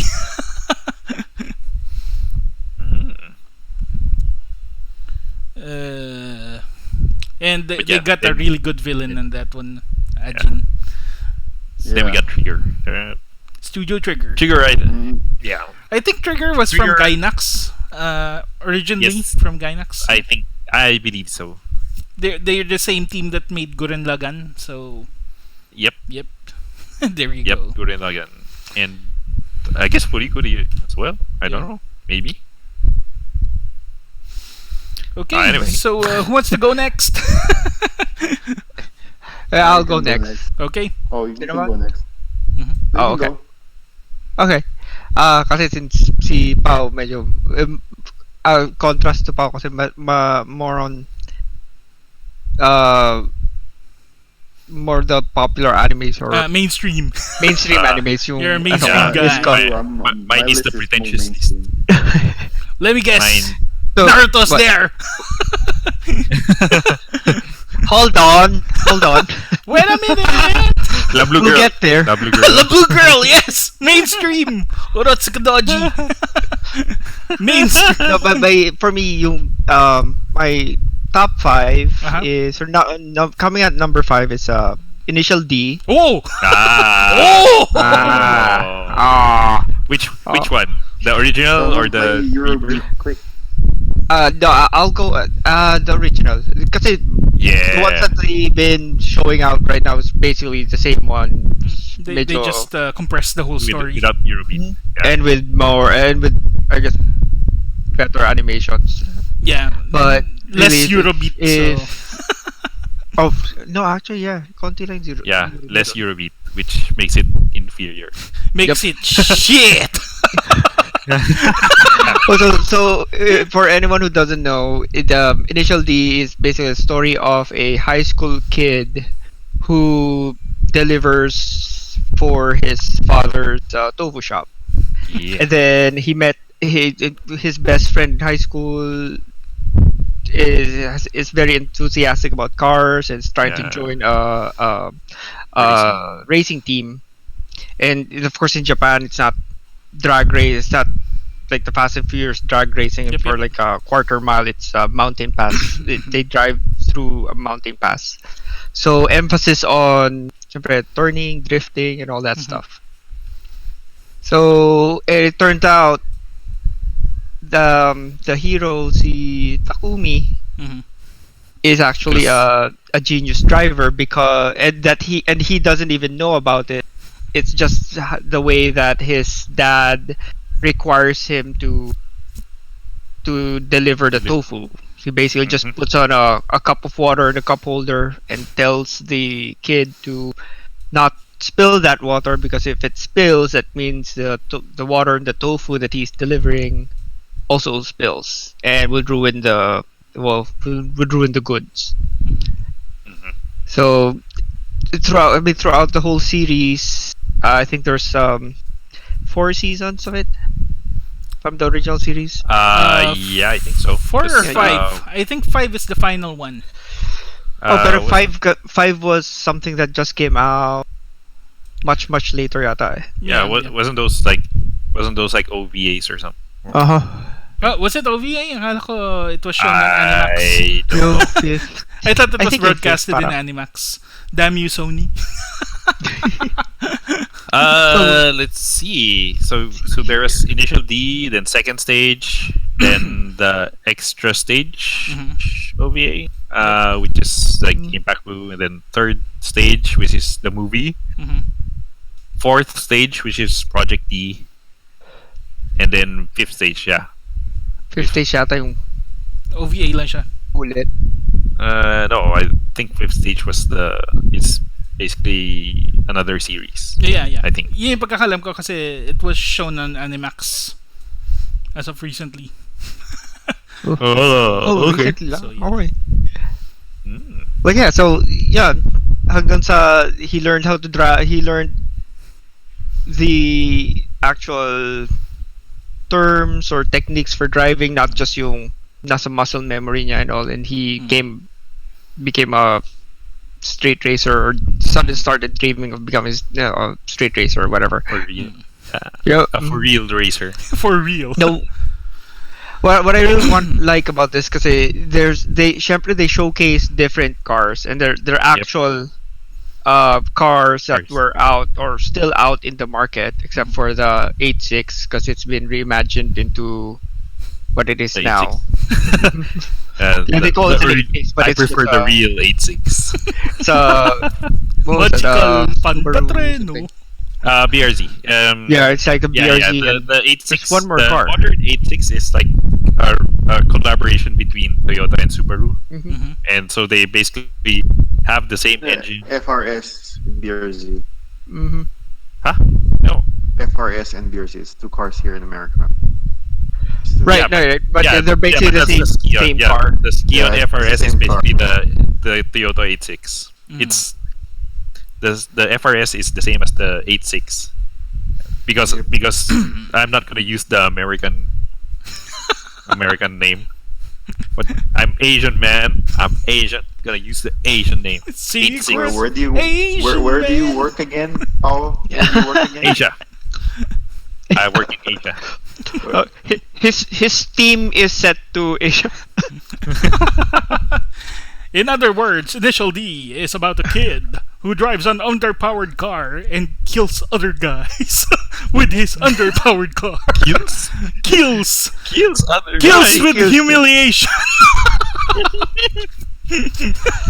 No, pero they put a lot of effort into the cars kasi it's their actual cars in the market, plus the the sound of the engines. They actually recorded the sound of the engines for each of those individual cars just to make it sound more realistic, or kind of like what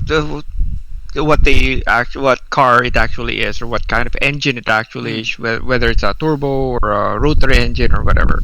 Yep, they really put a lot of emphasis in the terminologies. And they also devices. I think they also got tips from, at that time, what's considered the Drift King. Oh yeah, the Tsushima actual. Keiji. Yep. Well, he's still known as the Drift King. Yeah. And he actually drives an 86. Yep. So I think siya yata si Bunta. The inspiration for Bunta. Well, like in canon, Bunta is Chia Keiichi's friend Yeah. or something, or rival, I guess. He But anyway, probably so owns a tofu that's shop. my number 5. Initial D. Anyway, Initial D, just watch the anime. Don't mind watching the Taiwanese live action version. Live action. Because that version is shit. Well, I mean, if you are going to watch that, just watch Wasn't the it Hong last part. Yeah. It's alright. Because they made Bunta alcoholic father that beats up his son, which is wrong. Are you serious? Well, it's an adaptation, so it's like, yeah, you gotta change some things. They changed a lot. I mean, the last part of it was Why like not a make three-way race. Bunta So a it's like, rapist or something, you know? well, If you're gonna change something, right? that's too much. Like, Bunta will let's drive a focus on jeepney. I mean, they already changed the last race. The climactic race is already changed. So it's like, Well, pero yung pa rin yung the last part of that race is still that last part of that live action movie is still That's still pretty the good. best part of that movie. Yep. That's already It's shit, like so. X-Men. It's got an awesome part. No matter how Well, shitty the movie is, it's got an awesome part in it. I don't think it's as shit as you all make it out to be. But yeah. Which one? Initial D. Initial D. X-Men or... The initial D. Initial D, the live action. Yeah, It's live okay. action movie. It's okay. Like I mean, some of the driving there is still like actual people driving. So it's like, it's not all that's- CGI. Yep. You'll only know it's CGI when a car gets damaged. Yeah. but anyway, the anime is superior. Yeah. Yes. Yes. Next. That's number 4 Mhm. is I don't know if you guys have heard of this. It's Aldnoah Zero. Oh, okay, Ah. okay. Mecha. Yep, it's a mecha anime. It's about I think it's set in 1980s, 1970s. Well, the premise of 1980s, 1970s, they found a kind of like a warp gate that allows people to travel to Mars instantly. Mhm. And there are some Earthlings who migrated to Mars, set up their own kingdom or empire or whatever, and then declared war on Earth. Ooh. Now, because that Mars familiar. empire. Alin? Zigyon. Zigzag. But yeah, so that Mars empire, because they also found Mars technology Mhm. or alien technology in Mars, created like really high tech mech suits for them to use when they declared war.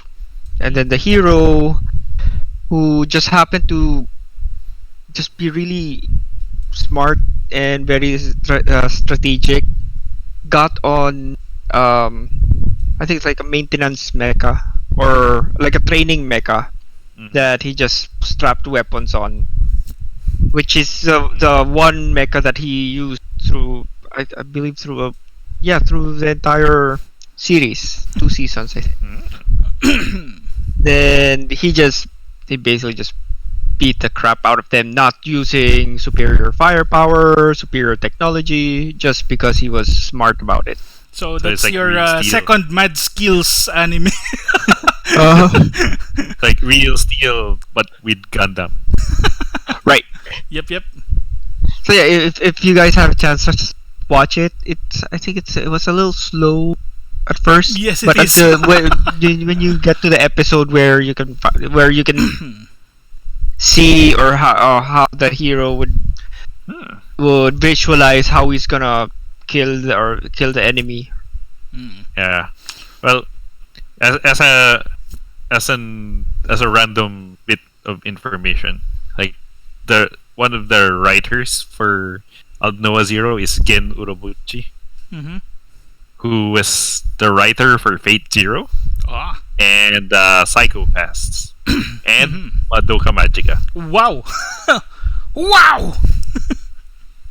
So yeah, that is definitely going on my list, on my watch list. Nice. Noise.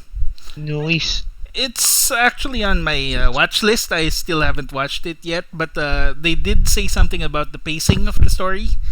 But anyway, I'll give it a go. Now that I know it's a Mad Skills show. It's really Mad good. skills. Oh, it's really Bad good. skills. It's really good. Yeah, I've seen that too. It's really good.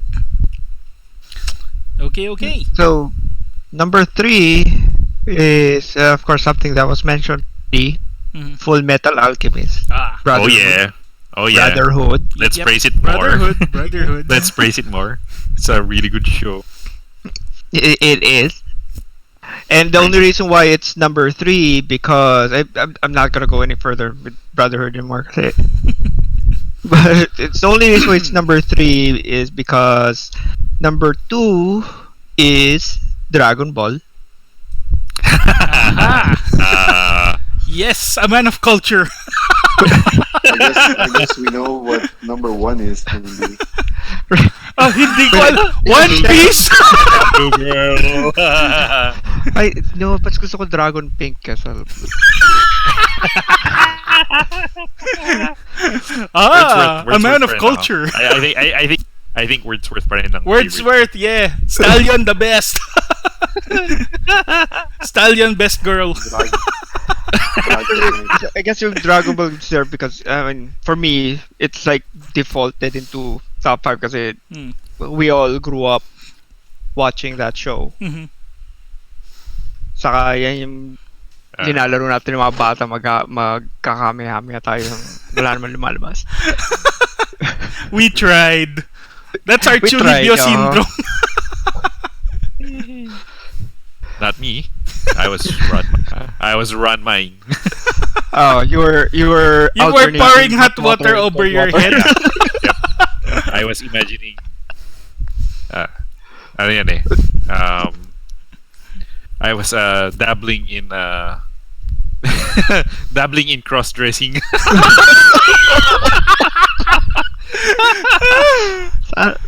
Nagkamehame ka na. Ano eh, chestnuts roasting over an open fire. Oo nga. Maguriken. Kalimutan ko yun Oo. Pero talaga naririnig ko doon sa Famicom game, 1,000 hands! But so, Dragon Ball, number 2. And of course, number 1 for me is Naruto. It's like, I thought it was One Piece, my god. Oh no. Nope. Many episodes of Dragon Ball is Naruto lang yung pinanood ko talaga from start to finish. Episode 1 to 850. I don't know how much. 500. 700 was the first, like Naruto up to Shippuden was 700. And I'm sure you saw all 7 movies or 9. Was it 7 movies? 9? I think it's 9 movies. Including yung Boruto, the last saka yung Boruto movie. Yeah, do you want to include the Boruto? Yeah, Boruto's counted. Include the last Boruto movie. Boruto is kasi counted. that's like the that's like the end of Shippuden. Yep. Yeah. Before the fillers. Yeah, that was like the transition, the transitional period. Yep. Or like epilogue. Yeah. Epilogue of the Naruto Shippuden series. Yep. So yeah, and not only was I watching the anime, I was also reading the manga. Yep. Like, did you play the GameCube game? Or the Xbox one? So every week. So yes, and Naruto is my number 1 anime. Yeah. Sorry, you're correct. 500 was the last episode for Shippuden, for Naruto up to Shippuden. So I was thinking of the manga which 700 covered plus. up to chapter 700. Yeah. That was a big box. Oh, yeah. Yep. When I saw that, Also, roughly Might Guy Best Fights. Complete collection and fully booked. And that's one big box.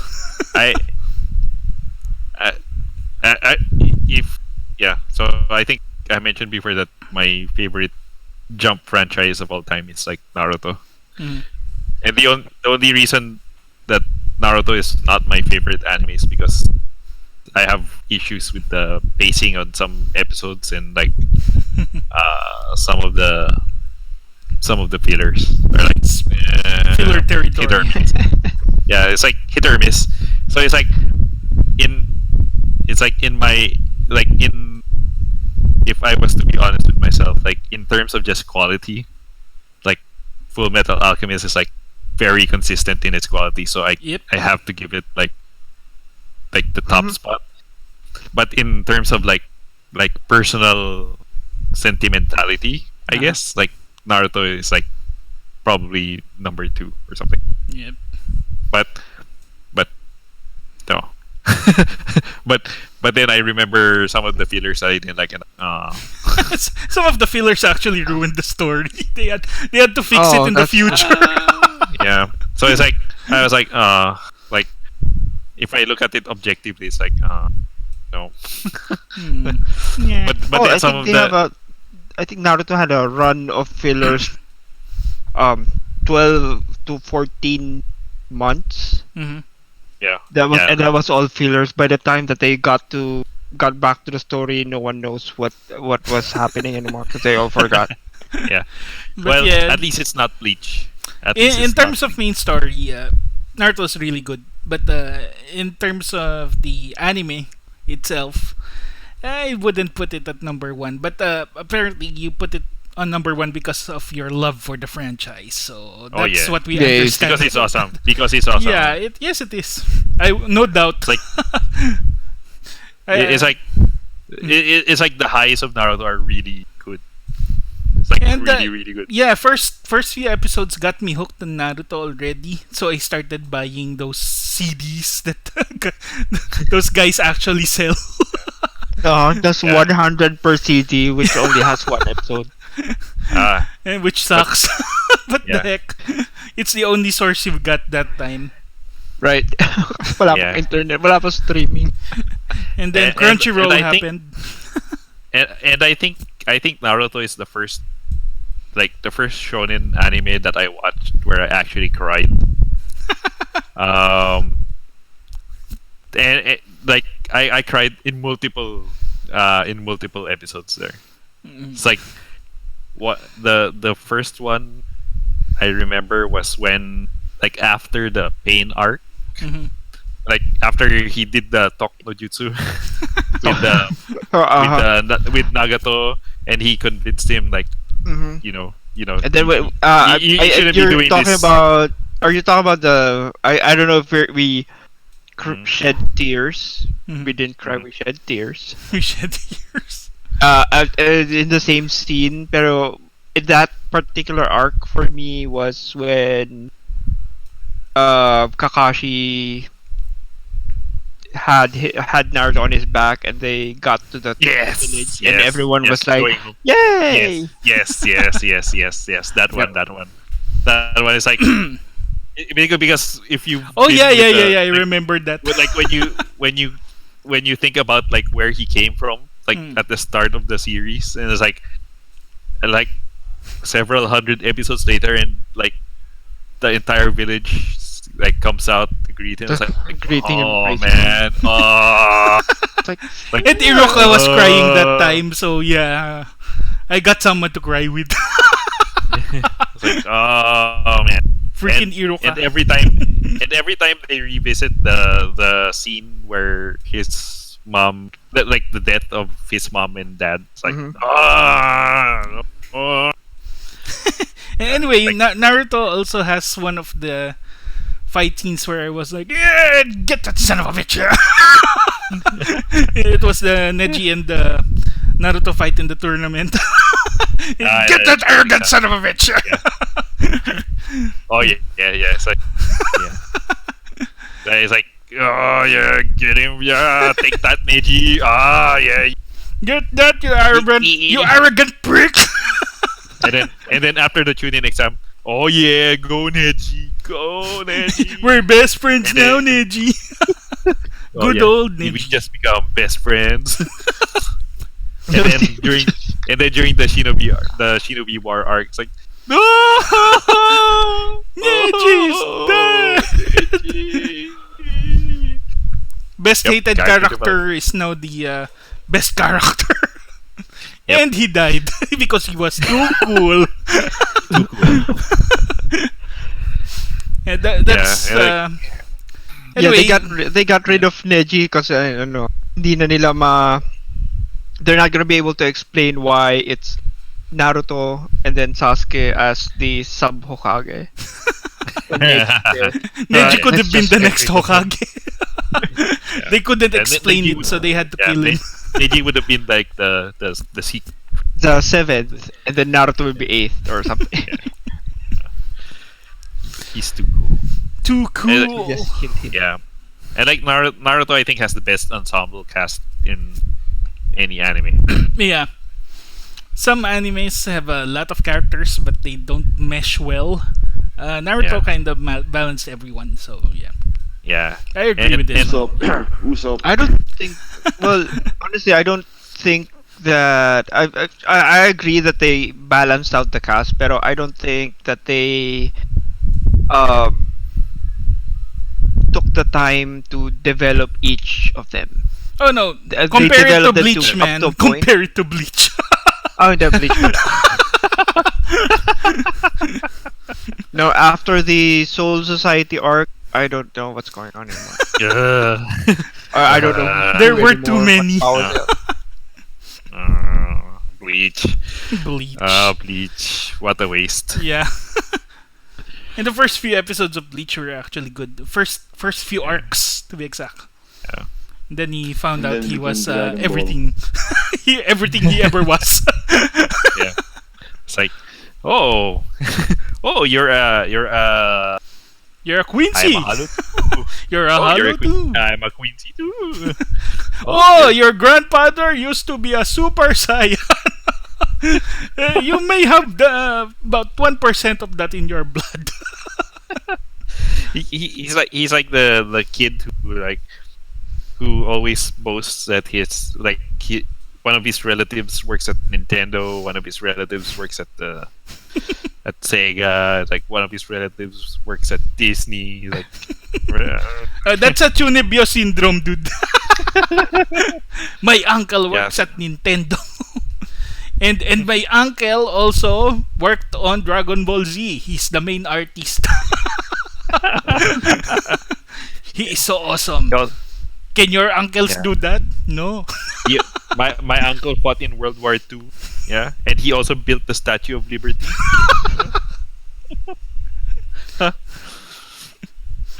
And while he was a drug addict.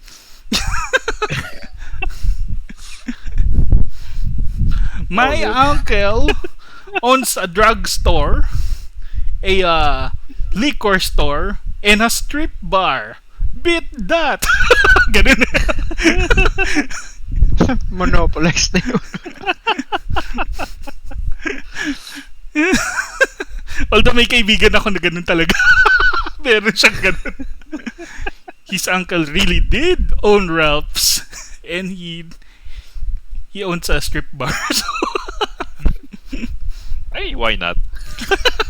He needs a place to sell the liquor. yeah, it's basically Grand Theft Auto, the real version. Siya si Gato. Okay, so last guy. Oh boy. Oh boy. So this is in no particular order. But it's top 5. Yeah, top 5, pero We'll just imagine that it's from 5 to 1. Okay. Okay, I'll do that the best I can. So probably my number 5 would be, and I'm kind of cheating a little bit. I'm putting 2 animes together because they're kind of similar. Hey. Samurai Champloo and Cowboy Bebop. Well, same Oh, studio. okay.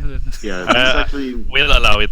Yeah. they kind of Kind of similar. introduced yeah, they're very similar, but even up to the title, you know, the Samurai, Cowboy, Champloo, and Bebop. They're both musical, stuff that if you've seen these things, they were very you can tell they did put in a lot of effort for the soundtrack, you know. Oh yeah. and character design again is by the guy that made Golden Boy. Well, these two animes are very popular for a reason. During their time, they did stuff that nobody else is doing. So Yep. I thought it was pretty interesting. Number 4, of course, Tengen Top and Gurren Lagann. Oh yeah. Oh yeah. This actually managed to subvert my expectations from of mecha anime. Mm-hmm. And if you were to distill it to its essence, it's really a love story. Yep. Love for a brother, and Yep. then love for a woman. So like people will watch it and see the over the top action and the story and the over the top lines, but Mm-hmm. it's actually a very thoughtful anime. If you like, It's also over the top ridiculous. Yeah, it is. It is, and that's their hallmark now. It's that Kill la Kill and Promare and all Yeah. that stuff. That's Yep. their. But like they make it work. They own it. They own the crazy. Yeah, and I think Gurren Lagann actually succeeds in being both absolutely crazy, bombastic, and being also owning the small, quiet moments. Like, And they can also like own if the you- pretty deep parts. yeah, the scene where they were all imprisoned and Timon was just quietly digging. Like, do you remember that? Like he was taking Yep, his small drill and it's like just quietly digging. It's like it takes a certain amount of skill to have an anime that will have you like just the previous episode engaging in like a massive like 10 versus 10 mecha fight with insane combinations and like actually having a battleship transform into a mecha and then the next episode it'll be like just about a boy and like the realization of like his own motivation or like introspection into his character. Mhm. Yeah, they can be pretty deep on the show. Yeah, At the same time, be Yeah, ridiculous. yeah, and it's kind of like this is like a little bit of a spoiler, but like when Kamina dies and then Yoko, Go! Yoko, Oh, you can see no. Yoko, like parang your heart literally breaks for her. Oh yeah. You know? Yep. And Like, she doesn't say a well- lot of words. That's the great thing about it. It's a great moment. Yeah. She doesn't say a lot of words, And but even because they don't have to. yeah, even Simone like Yeah. the way it affects him. It's like Yep. Yeah. Wow, And it's like- the funny thing, in the future, he becomes him. yeah. Like you can actually tell like the influence of this guy's. So it's kind of parang consolation prize na okay, mamatay nga ito, pero at the end, he's Yeah. kind of revived through the character Yeah, who idolized him so much. Yeah, Kamina had to die for Simon to realize his potential.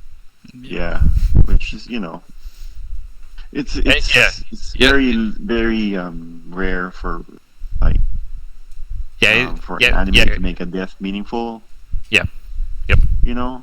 Yep. And I mean, like for me, as far as I'm concerned, this is a perfect anime. So it's kind of like someone saying, it's kind of hard for me to rate all of these things. Yep. Mm. But yeah. So next on my list, unless you guys want to talk about it, 'cause Oh, we no. can talk about this Go all ahead. night. Go ahead. Oh yeah, we could praise it more.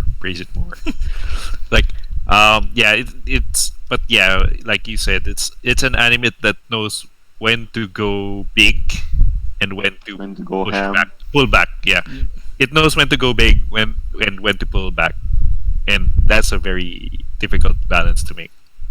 Mhm. I think the only complaint I would have with Gurren Lagann is that the first 3 episodes are kind of like slow burn.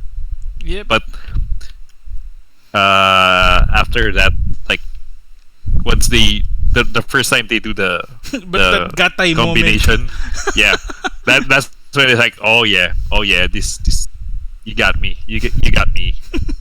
This works. Yeah. Yeah, but otherwise, yeah, like it's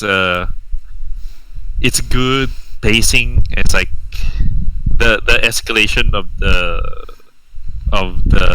threat that they're facing is actually pretty good. Mhm. Yeah. Like even if it is like absolutely ridiculous by the end, but it's like you still buy into it because that's because the premise of the whole story like supports it. Yep. Yep. Not like, Evangelion where, the first Yeah. act is like, oh yeah, it's your run-of-the-mill mech anime, and then it falls apart at the end. In my opinion, anyway. I won't argue that. Yeah. I won't argue that, but yeah. No, like they were making like a good anime, right? Yep. Then at the end of They were- it, like someone brought some weed to the shop, and they started smoking it, and that's when they finished the anime. They just ran out of money because They started considering smoking all the So you crazy- keep buying weed. I know exactly. Well, yeah. Well, I don't know what the fuck they were smoking, but yeah, but so, my head canon there is that they used up all the budget because the animation for Evangelion Was really insane expensive. for a TV show. So that by the time they got to the last 2 episodes, they were like, where's our money? yeah, Like- but like they made like End of Evangelion, so it's like Yeah, because they made money first. Like, okay, we got enough money. So okay, we already finished the series, so let's just Let's just finish it. Like- Let's just Yeah. go. yeah, might as well. Like, might as well. all right. Got all this money, got nothing else. Dual na lang. Dual. So number 3 for me is the Tatami Galaxy. Ah, So yeah, you love that kind of show. like- You kept recommending it on Facebook. ano ka mo? What? Tatami Galaxy. You kept posting Ano ba yun? it on Facebook, but I don't have Hulu, so Yeah. I couldn't watch it. So this is basically Groundhog Day. So if you were like this is perfect.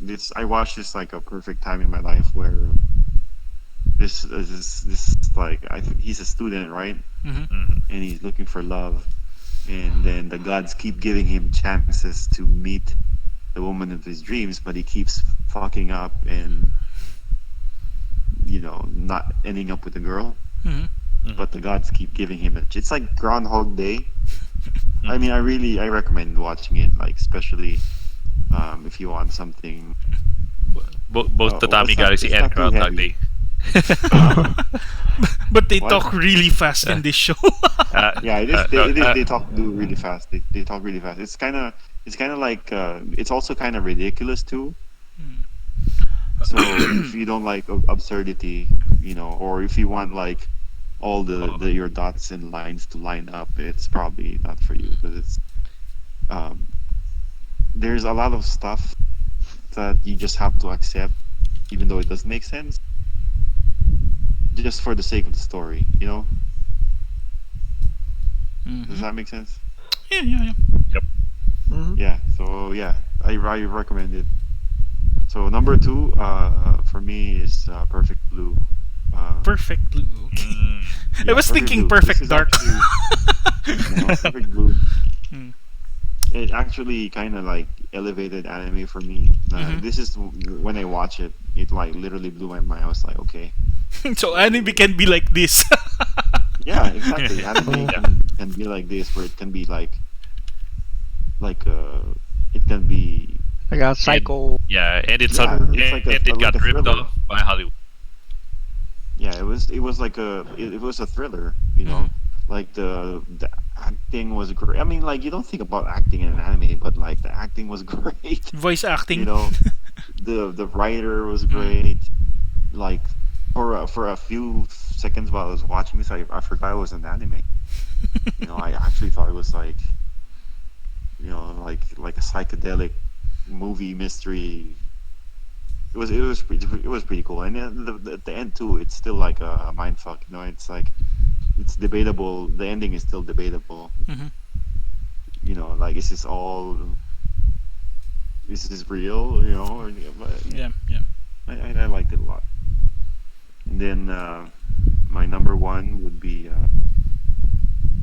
Super Defense Force. No, Super.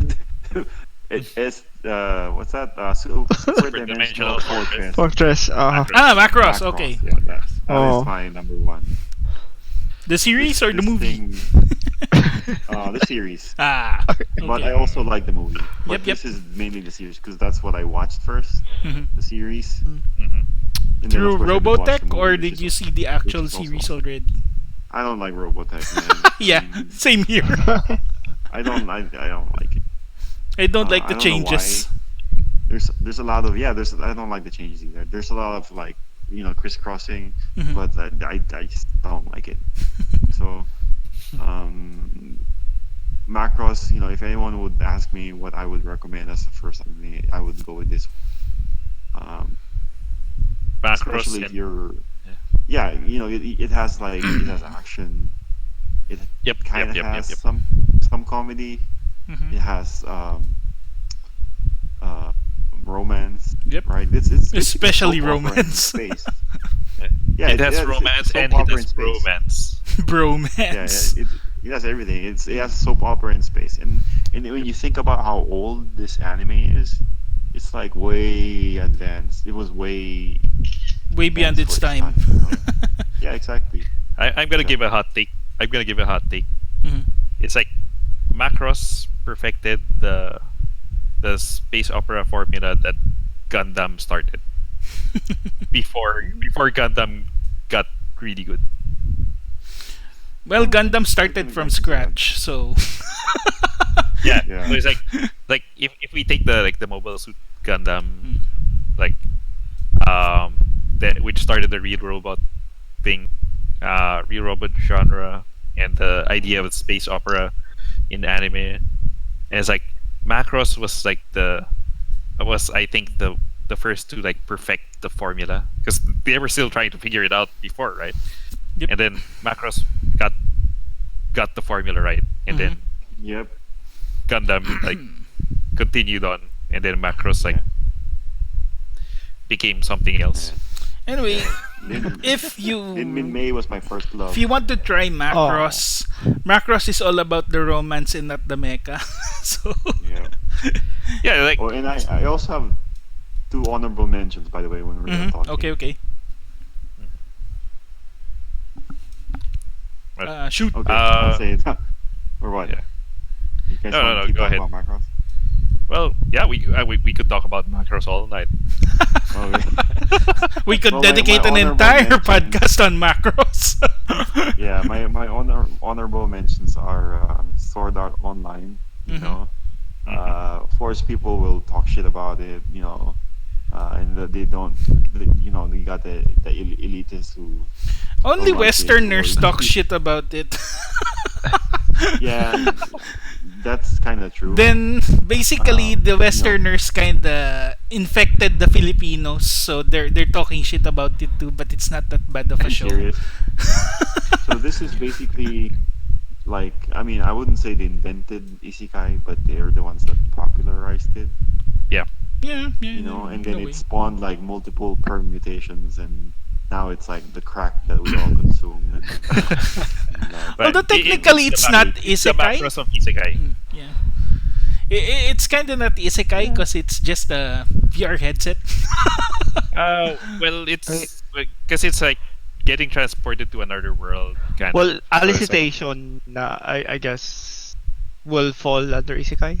Well, I still kind of consider it concept. isekai. Yeah. Yeah. The concept. Anyway, it's a completely new setting for a main character. So Yeah. Oh, speaking of that's, Alicization, it's not gonna be on Crunchyroll. what? That sucks. Did Funimation next pick one. it up? The next series. Yeah, I think because Aniplex Kasi Aniplex Aniplex siya. and Funimation like merged. Fuck you, Sony. Blew up. Sony, magandang Yeah, well, umaga. Fuck you. It's not gonna be on Crunchyroll. It should be on Hulu. No, I think Crunchyroll will get it like after a month or something. Yeah, I think there's just an Like, exclusivity right on it for 1 month. Ah. But normally, Funimation shows show up on Hulu, so it doesn't really concern me that much. Well, Tatami Galaxy is on Funimation, but it's not. So. Mhm. Dun, dun, Dun, dun. And But then yeah. my last honorable mention is Spirited Away. Ah, This was my yeah. this was my first Miyazaki film, so it holds a special place in my heart, and so I can't not mention it. Yeah. It's also in the same kind of realm as Perfect Blue, where it showed me that like anime can also transcend childish, But Like, now that I'm older, yeah. though, I don't really consider all these things childish anymore. Mhm. It's just you like what you like, Right.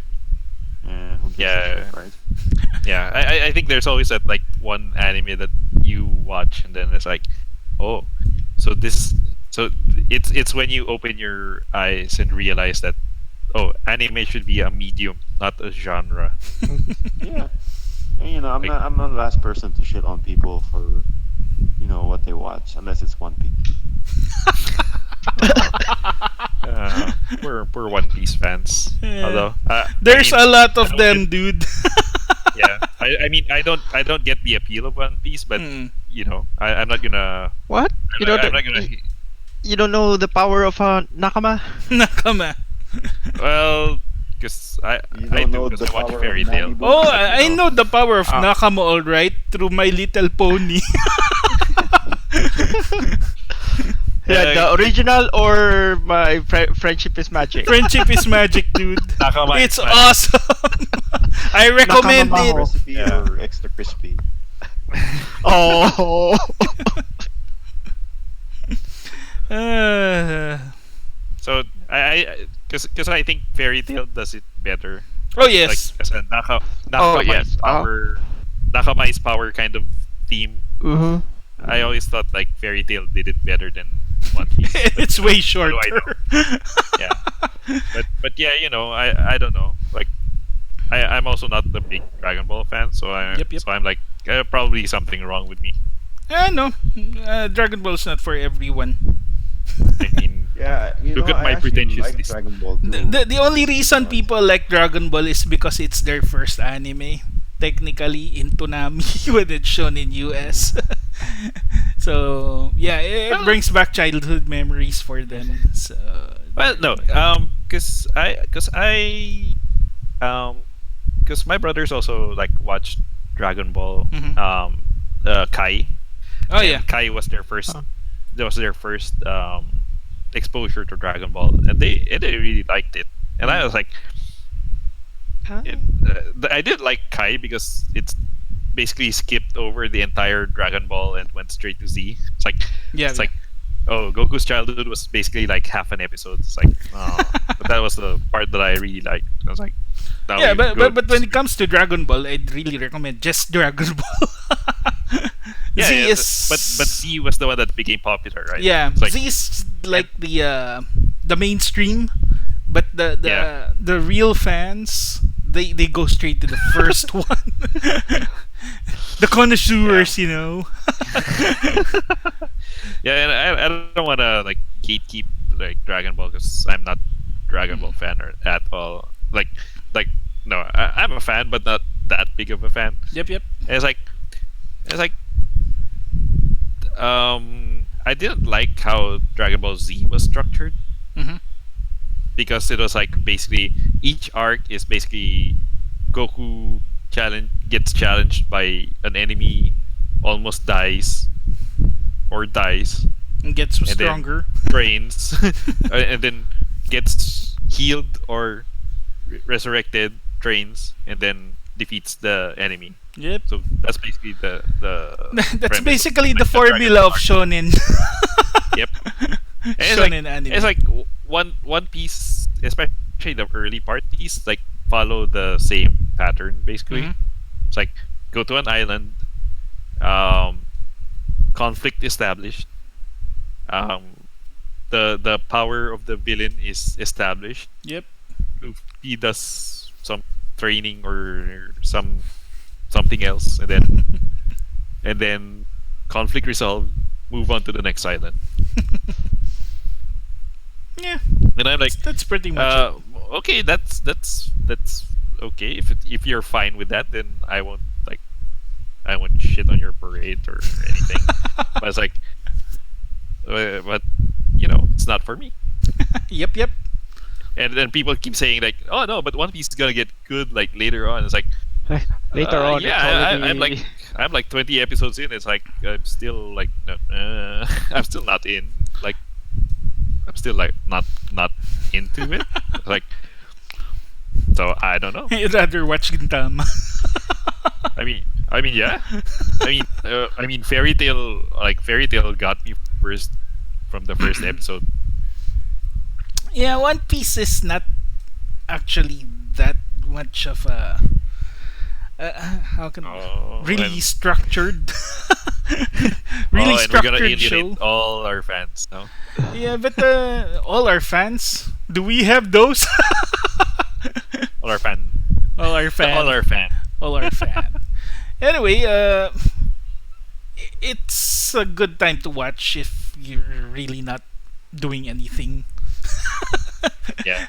That's basically how we breeze through One Piece. And the thing here is, you don't need to watch every single episode. You can skip like 2 episodes or 3 episodes, and you'll still find out what happened in the previous episodes. Because there's like a 15-minute recap at the start. So, That's true. so yeah. And normally, if I'm breezing through it, I skip the intro. I like skip 15 minutes forward, and I still know the story. So yeah, I think it's the anime that's giving this thing a bad rap. But what the heck? I'll watch One Piece because some of the arcs are interesting, some of the arcs are shit. But especially that cake arc, I did like that. Oh, pero it has one of the better fights. Yeah. Si versus Katawari. Is that the one inside the mirror The- dimension? The mochi guy. Oh yeah. That was a very long fight. Uh-huh. But the heck, it was a good fight. And yeah. So yeah, it has its moments, but yeah. I wouldn't recommend it especially someone who's just starting, to watch One Piece, because they will have a hell of a chore catching up with it. It's like saying, "Hey, watch Pokemon from the first episode." Oh my god. That's why I decided to watch Fairy Tail instead. Yeah, Fairy Tail is good. Anyway, honorable mention. But not good enough to get into the top 5. Aw. Yeah. Honorable mention for me is Macross Do You Remember Love? Because when I saw the series, I was okay. Then when I saw this movie, it really fixed a lot, and I love the main theme song there, which made me watch the whole series again. So yeah. And then you realize how awesome it is. Yeah, exactly. That's what happened. Although the first Macro series I did see was Robotech, so it wasn't that good for me. Then I found the original Japanese one, and I found out they fixed a lot of things. I mean, they modified a lot of things in the US version. So yeah. And my next one, more like a recommendation if you're sick on the head. Like if you like girls with OC, girls with suicidal tendencies, girls who are too normal, I recommend Zetsubu Sensei to you.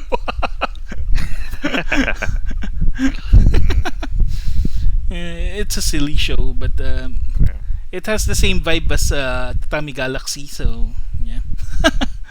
There you go. So I think I'm the only one. Like I've just realized now that I think I'm the only one who doesn't have like a mecha anime in their top 5.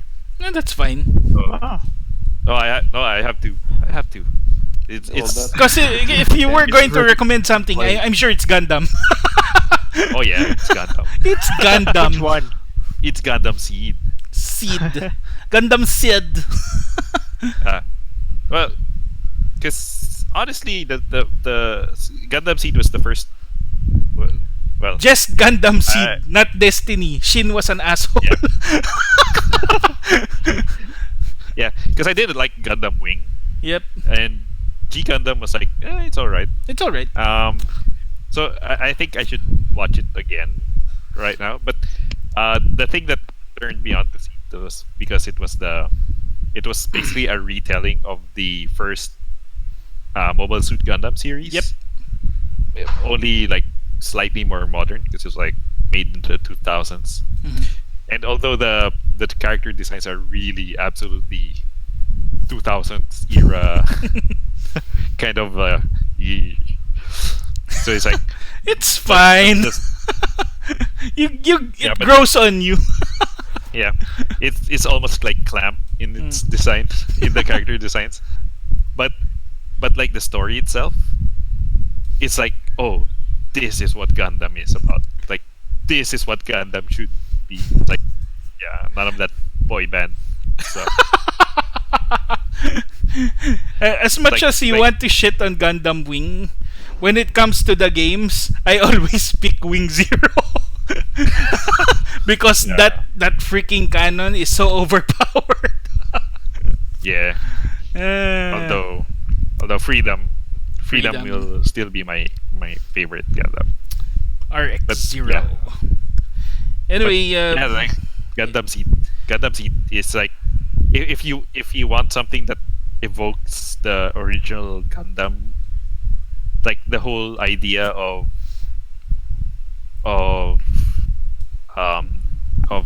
class struggles in space operas and like the whole anti-war message that Gundam Gundam has, like Seed is probably the best intro to like what the essence of Gundam is for a modern audience who doesn't want to do the 70s Gundam. Anyway, speaking of Gundam, if you're going to watch V Gundam or Victory Gundam, do not pick a waifu. It's not a good idea. Well, Alam na. if you're watching Gundam in general, Do not pick a waifu. You know what my favorite Gundam is actually, now that I think about it? Mm-hmm. What? Thunderbolt. Ah, okay. I think thought that was Thunderbolt pretty was only an OVA. Yeah, I thought that was pretty good. Stargazer, I don't really recommend. It's very slow paced, but it's only 30 minutes. You know, like what a good starting point too, from kind of like a remake from a remake-ish Mhm. point of view. The origin. You actually like Unicorn. Ah. Although Unicorn has a lot of references to the first Gundam Z, Double Z. Yeah. So Pero it's like if you like the setup is basically the same as the original Gundam. yep. Yeah, but it references like, a lot to the first one. Yeah, it's like I think it's a good one, but I probably wouldn't recommend it as a starting point to the Gundam universe because you probably appreciate it more if you've already seen the have first some ones. Yeah. idea of the original ones. But like Universal Century, I wouldn't really recommend as a starting point unless you've seen the first Gundam. Or unless it's the 8th Mobile Assault Team. So yeah, although 8th Mobile Assault Team is a completely different story, so it doesn't explain much about the war. The itself. war. Just The war a itself. good The story. 1 year war. That's why I won't. It was happening during the 1 year war, so it's okay to start there, but I still prefer you watch the first Gundam before watching that one. No, you know what I'd actually recommend. Read the Gundam novel. Like it's like the original creator of Gundam, like Tomino. Tomino, yeah. Yeah, he fixed everything there. Yeah, he created the novelization of the original Mobile Suit Gundam, and it was actually released in the US before the first Gundam series was even like shown in the US. So technically, the first exposure that that the American market got to Gundam was probably the sci-fi novel, and it's like I have like the a compiled edition of it, like all three of the original novels, and it's like it's like way different than what happens in the original series. Oh yes, because after that novel, really good. I don't think there will be a sequel. Yeah, it doesn't set up Z Gundam at all. Yep, exactly. but it's really good. It's like it's got the essence of Gundam in it. Oh yes. Because obviously the original author is. So it's like. Did you guys watch the documentary on the making of Gundam? There's a documentary for Gundam? Yeah. It was shown on NHK. Nope, I don't think so. Yeah, I'll post it on the group chat later. It's really fun to watch. Especially the original creators were still interviewed there. Yeah. Where they were creating everything from scratch. Especially the gun tank. Yeah. Everybody's favorite mech, the gun tank. Other than that, if you're going to recommend something Gundam, get something from out of the Universal Century. If you don't want them to watch the old Gundam, so they could start with X, Gundam X, Wing. Wing is also a good starting point because some people did appreciate Wing. Double O. Would you recommend Wing over 00? I'd recommend 00 over Wing. Although I've never seen 00, I'd finished Wing, so yeah. But I'd still recommend. If you want to watch a Gundam that has a combination of almost all of the other Gundams, then go watch Gundam Build. Yeah. Gundam Build Drivers and Build Fighters is actually a good show. Although you do have to get a background on Gundam a bit to appreciate the show because they're referencing a lot on that show. It's an otaku's dream world, basically. Yeah. What about the Gundam AGE? Gundam AGE is also good, especially the 3 generations. I love it. God damn it, I love it. I think a lot of people hated it because it's like the designs are too kiddie or something. Oh no! But, it's no. God damn no. Yeah, it's like it's still Gundam. Like it's still the very first much part Gundam just looks kiddie, but when it comes to the middle, especially when the main the first guy gets his son and his son realizes he's not a new type, he worked really hard to become a good pilot on that one. Yeah, so I think I've watched it until the end of Flit's, like when Flit grows up. Yep. So I think I haven't continued like after Flit. Oh yeah, you finished it. The show, I recommend it. It's a really good one, and there's a really big twist in the end. So what a twist! Yeah, what a twist! So yeah, it's like I think most people just dismissed it because it's like the characters look like they're from Inazuma 11. Yeah. Because it's level 5 was like. Yep, level 5 at the was involved in the production of it. Yep. But it's like, come on, it's like if you're gonna dismiss Gundam just because of how the characters look, it's like, come on, man, come on, man, it's Gundam. Gundam. But it's like I like how Gundam is like so broad now. It's like the franchise is like basically doing so many things. It's like that's why you'll know a real otaku from a fake one. Because if you ask, have you seen Gundam? When he says which one, you know this guy is a real one. Is a authentic one. It's like I remember in Lucky Star that the Konota's dad was like Konota was asking her dad like if they actually made like a Detective Gundam series, would you watch it?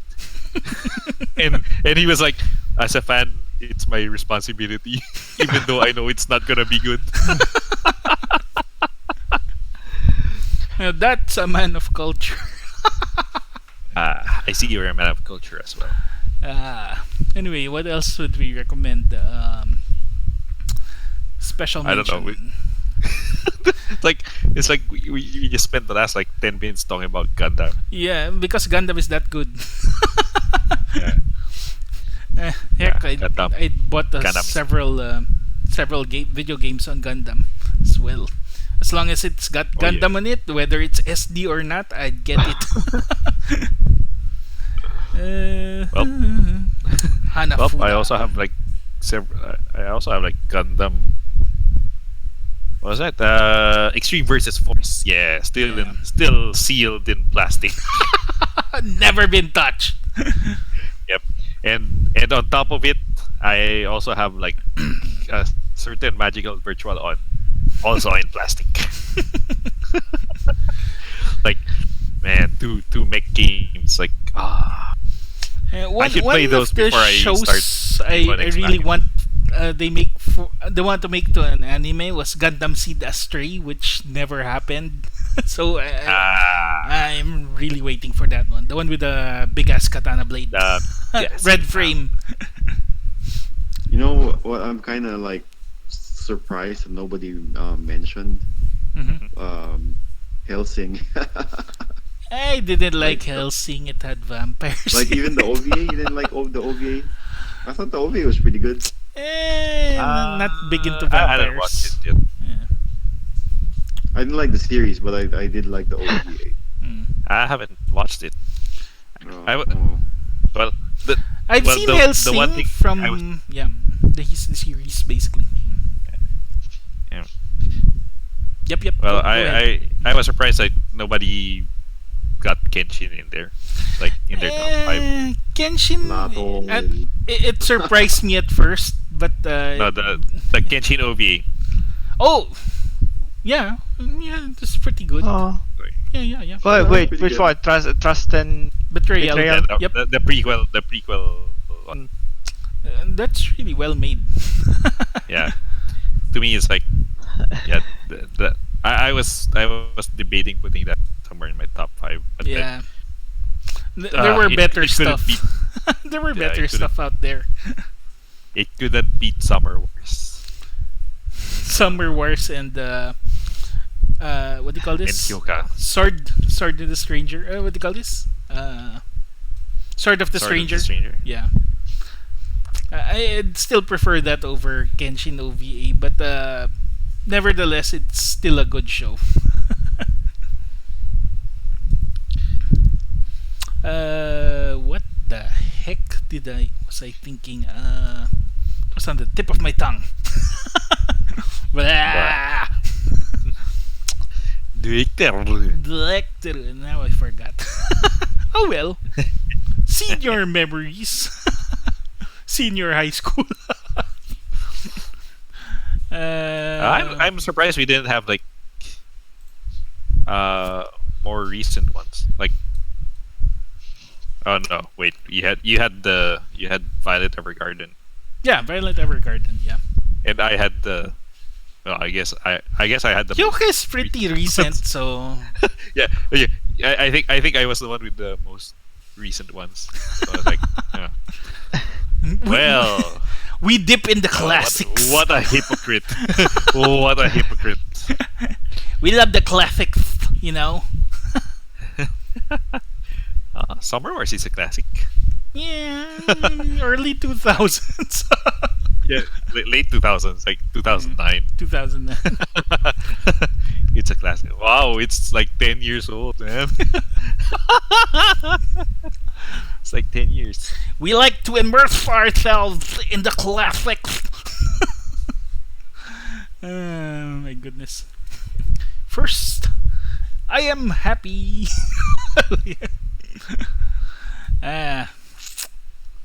Anyway, good topic. Good topic. We spent a lot of time on those five On Gundam. titles, Spent a lot of time on Gundam. especially Gundam. So, in other words, the number one for all of us is Gundam. Well, Gundam it. Have you guys seen Ready Player One? Yep. Mhm. Man, that scene where he's like, I choose Gundam. Mm-hmm. Yeah. That gave me like. Oh, right. Uh-huh. Yep. Yeah. That thing Yeah. gave me goosebumps. I choose the form of Gundam. I know, right? Ah, Yeah. like, It's like, I actually I- yelled like Yeah. in the cinema. yeah. Ako I was rin. able to stop myself. Napahiya yata yung asawa ko. And I like how they use yung ano yung oh, you know? and I like how they actually made the Gundam. It's Oh like, yeah. when he did the kick, Mhm. the kick is like, it's a very subtle thing, but like that kick was It's iconic. a classic scene. Yeah, it's like, Yeah, Oh you my know, god, like, it's the the pose. RX-72-2. He they even said they that. really did their homework with that Gundam. Like, yeah. That would be really funny if someone actually mentioned the model number of the Gundam. Oh Yeah. my god, that's That would be too much. RX-78-2. Oh. Did they do that? Nah, they didn't do that in novel. Yeah. So It was Ultraman and then was it right? Yeah. Yeah. Ultraman was in yeah, the it was- novel. yeah. Although there was also a Gundam, they also used a Gundam in the novel, but the one that he used, what's his name? Daito. The one that Daito used in the novel was Ultraman, which made the time limit. It had more sense. Made more sense with the time. Yeah, the time limit made more sense there. Hmm. It's like, oh, 3 yeah, minutes. that's because Ultraman. But then the like overall, I still think the movie does a better job than the novel. Yeah. Mm. Kasi you can actually see all the Easter eggs instead of it being mentioned in the book. Just Yeah. mentioned. Yeah. Yeah, it's like the novel is very much like it reminds me of Big Bang Theory. It's like Just it's like- mentions. a pop culture reference, like Mm-mm. oh, Gundam and Ultraman, and like they're just, he's just saying like random geeky references, and it's like okay, that's it. It's like I don't know. Yeah. I don't know. Like that was like one instance where there was absolutely no contest that I preferred the movie over the book. Anyway, the author was involved in the movie as well, so Yep. it's Also fine. Spielberg. Yep. And Uh, Spielberg really hates tokusatsu, so he removed the Ultraman reference. No, it's like it's like this like Ready Player One is like it's like B tier Spielberg, Hmm. and like B tier Spielberg is still really really good, I think. So what It's like- is B tier Spielberg? Roger Rabbit? I I think that's A. no. Let's see. How can what you compare a we- B tier Spielberg? Wait, the War of the Worlds was Spielberg, right? With so War of the Worlds with Tom Cruise was also Spielberg. Oh, okay. If I'm Yeah. not mistaken. Yeah, it's not that big. Yeah, War of the Worlds and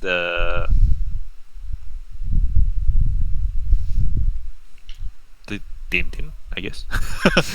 Tintin. But Tintin, maybe yeah, Tauntaun. yeah. So it's like, those are like what I consider like B tier Spielberg. B tiers. Like especially War of the Worlds compared to Minority Report. How about Crystal Skull? Yeah, no. yeah, Indiana Jones? No. yeah, B tier. B Spielberg. tier. It's B tier. Yeah, I consider that B tier. Yeah. Like, Because the and first Last three was Crusade would be A tier. pretty much A tier. Yeah. But a lot of people hated Last Crusade. I don't know why. It's got What? Sean Connery in What? it.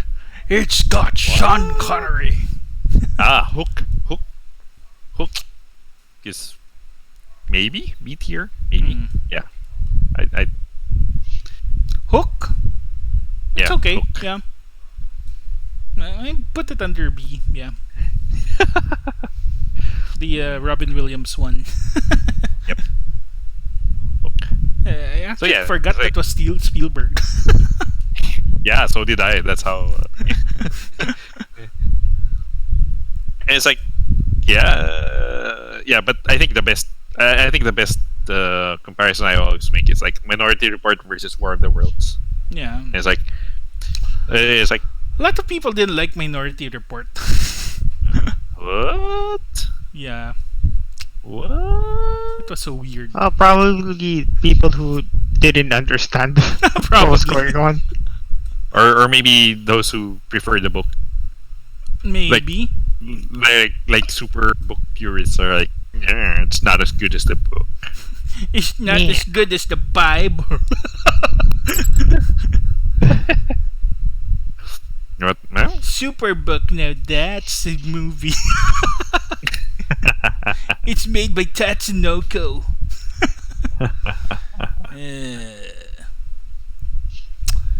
Oh well, I guess that's it. Wait, how do we get into Ready Player The One? Bible? Gundam. It's Gundam's fault. Gundam. Yeah. So Gundam.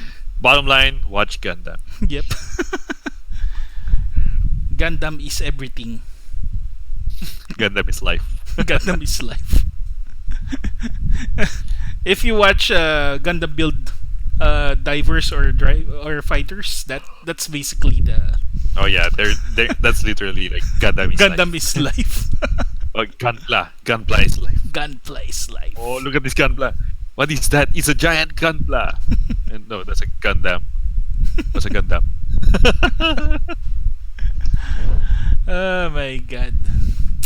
Okay, anything else you guys want to add before we end this charade of podcastery? I shall now promote a random game on Steam. Okay. That's a good one. Your life is a peaceful one. Yeah, there we Hey. go. You work alongside your otherwise all-female workforce in the pursuit of creating otome games. Will you complete your life with a cute girlfriend? Or will you be doomed to a life of normalcy? Or find out in this mostly normal visual novel. Our lovely escape from Top Hat Studios. Available on Steam for 260 pesos and 95 centavos. Local. Third world discount. Third world discount. And I have no idea what it's about.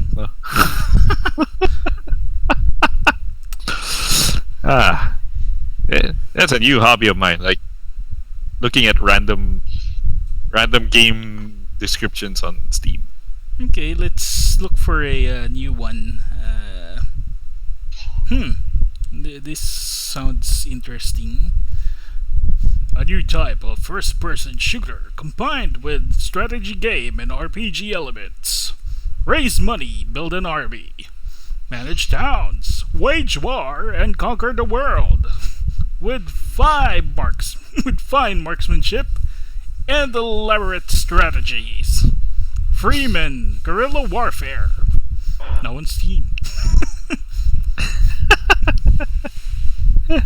And how much is it? 389.95 pesos. Petot. That is so Petot. nice. So nice. Okay. What else? Brigadier. One finger death punch. 2. Hoy. It's fun. Yeah, it is. Oh. And it's on This- Switch. Oh, here. And another one. Mhm. Hit those country roads. Feel wind in your hair, fresh air in your lungs, and surround yourself with beautiful ladies. Wow. As you say, sayonara to the big city to sow your seeds in an easygoing village where you are the only virile young man. Oh. Breeding Village from Cherry Kiss Games. Well, Wow. I guess the name says it all. I can't believe this is on Steam. Although recently Steam has been releasing a lot of adult games. Oh yeah, As in They're- really adult games. oh yeah, better. Like, come on, Sony, stop censoring. Yeah. Sony shit. All right. Is it shout out time? Yeah, shout out time.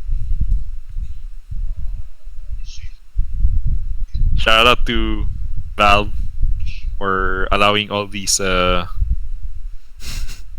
games. adult games. I have no idea what you're smoking, but It's much appreciated.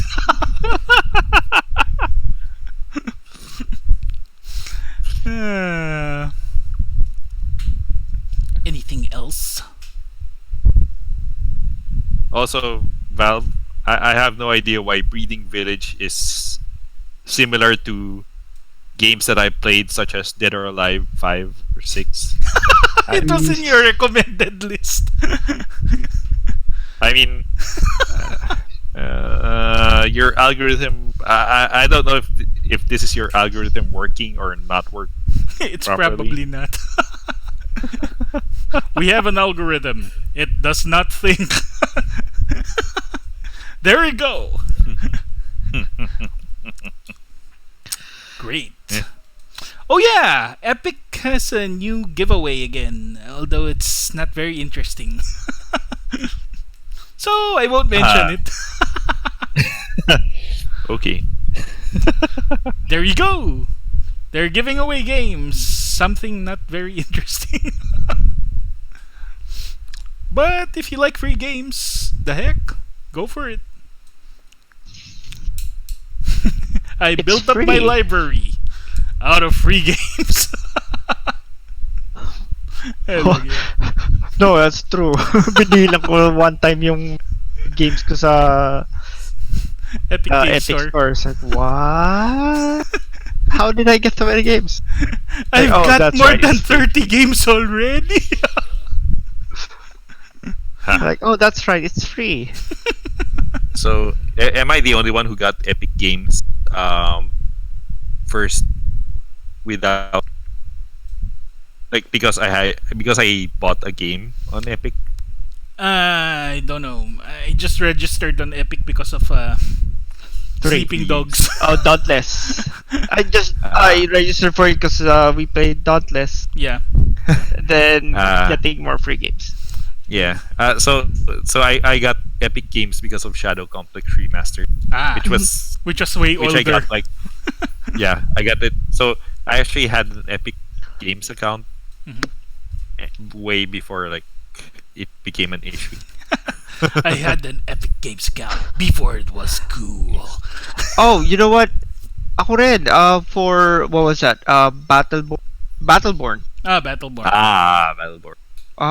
When that came out, gumawa ako pero, and then I never touched it again. I just remembered Epic Games because of Sleeping Dogs. That's it.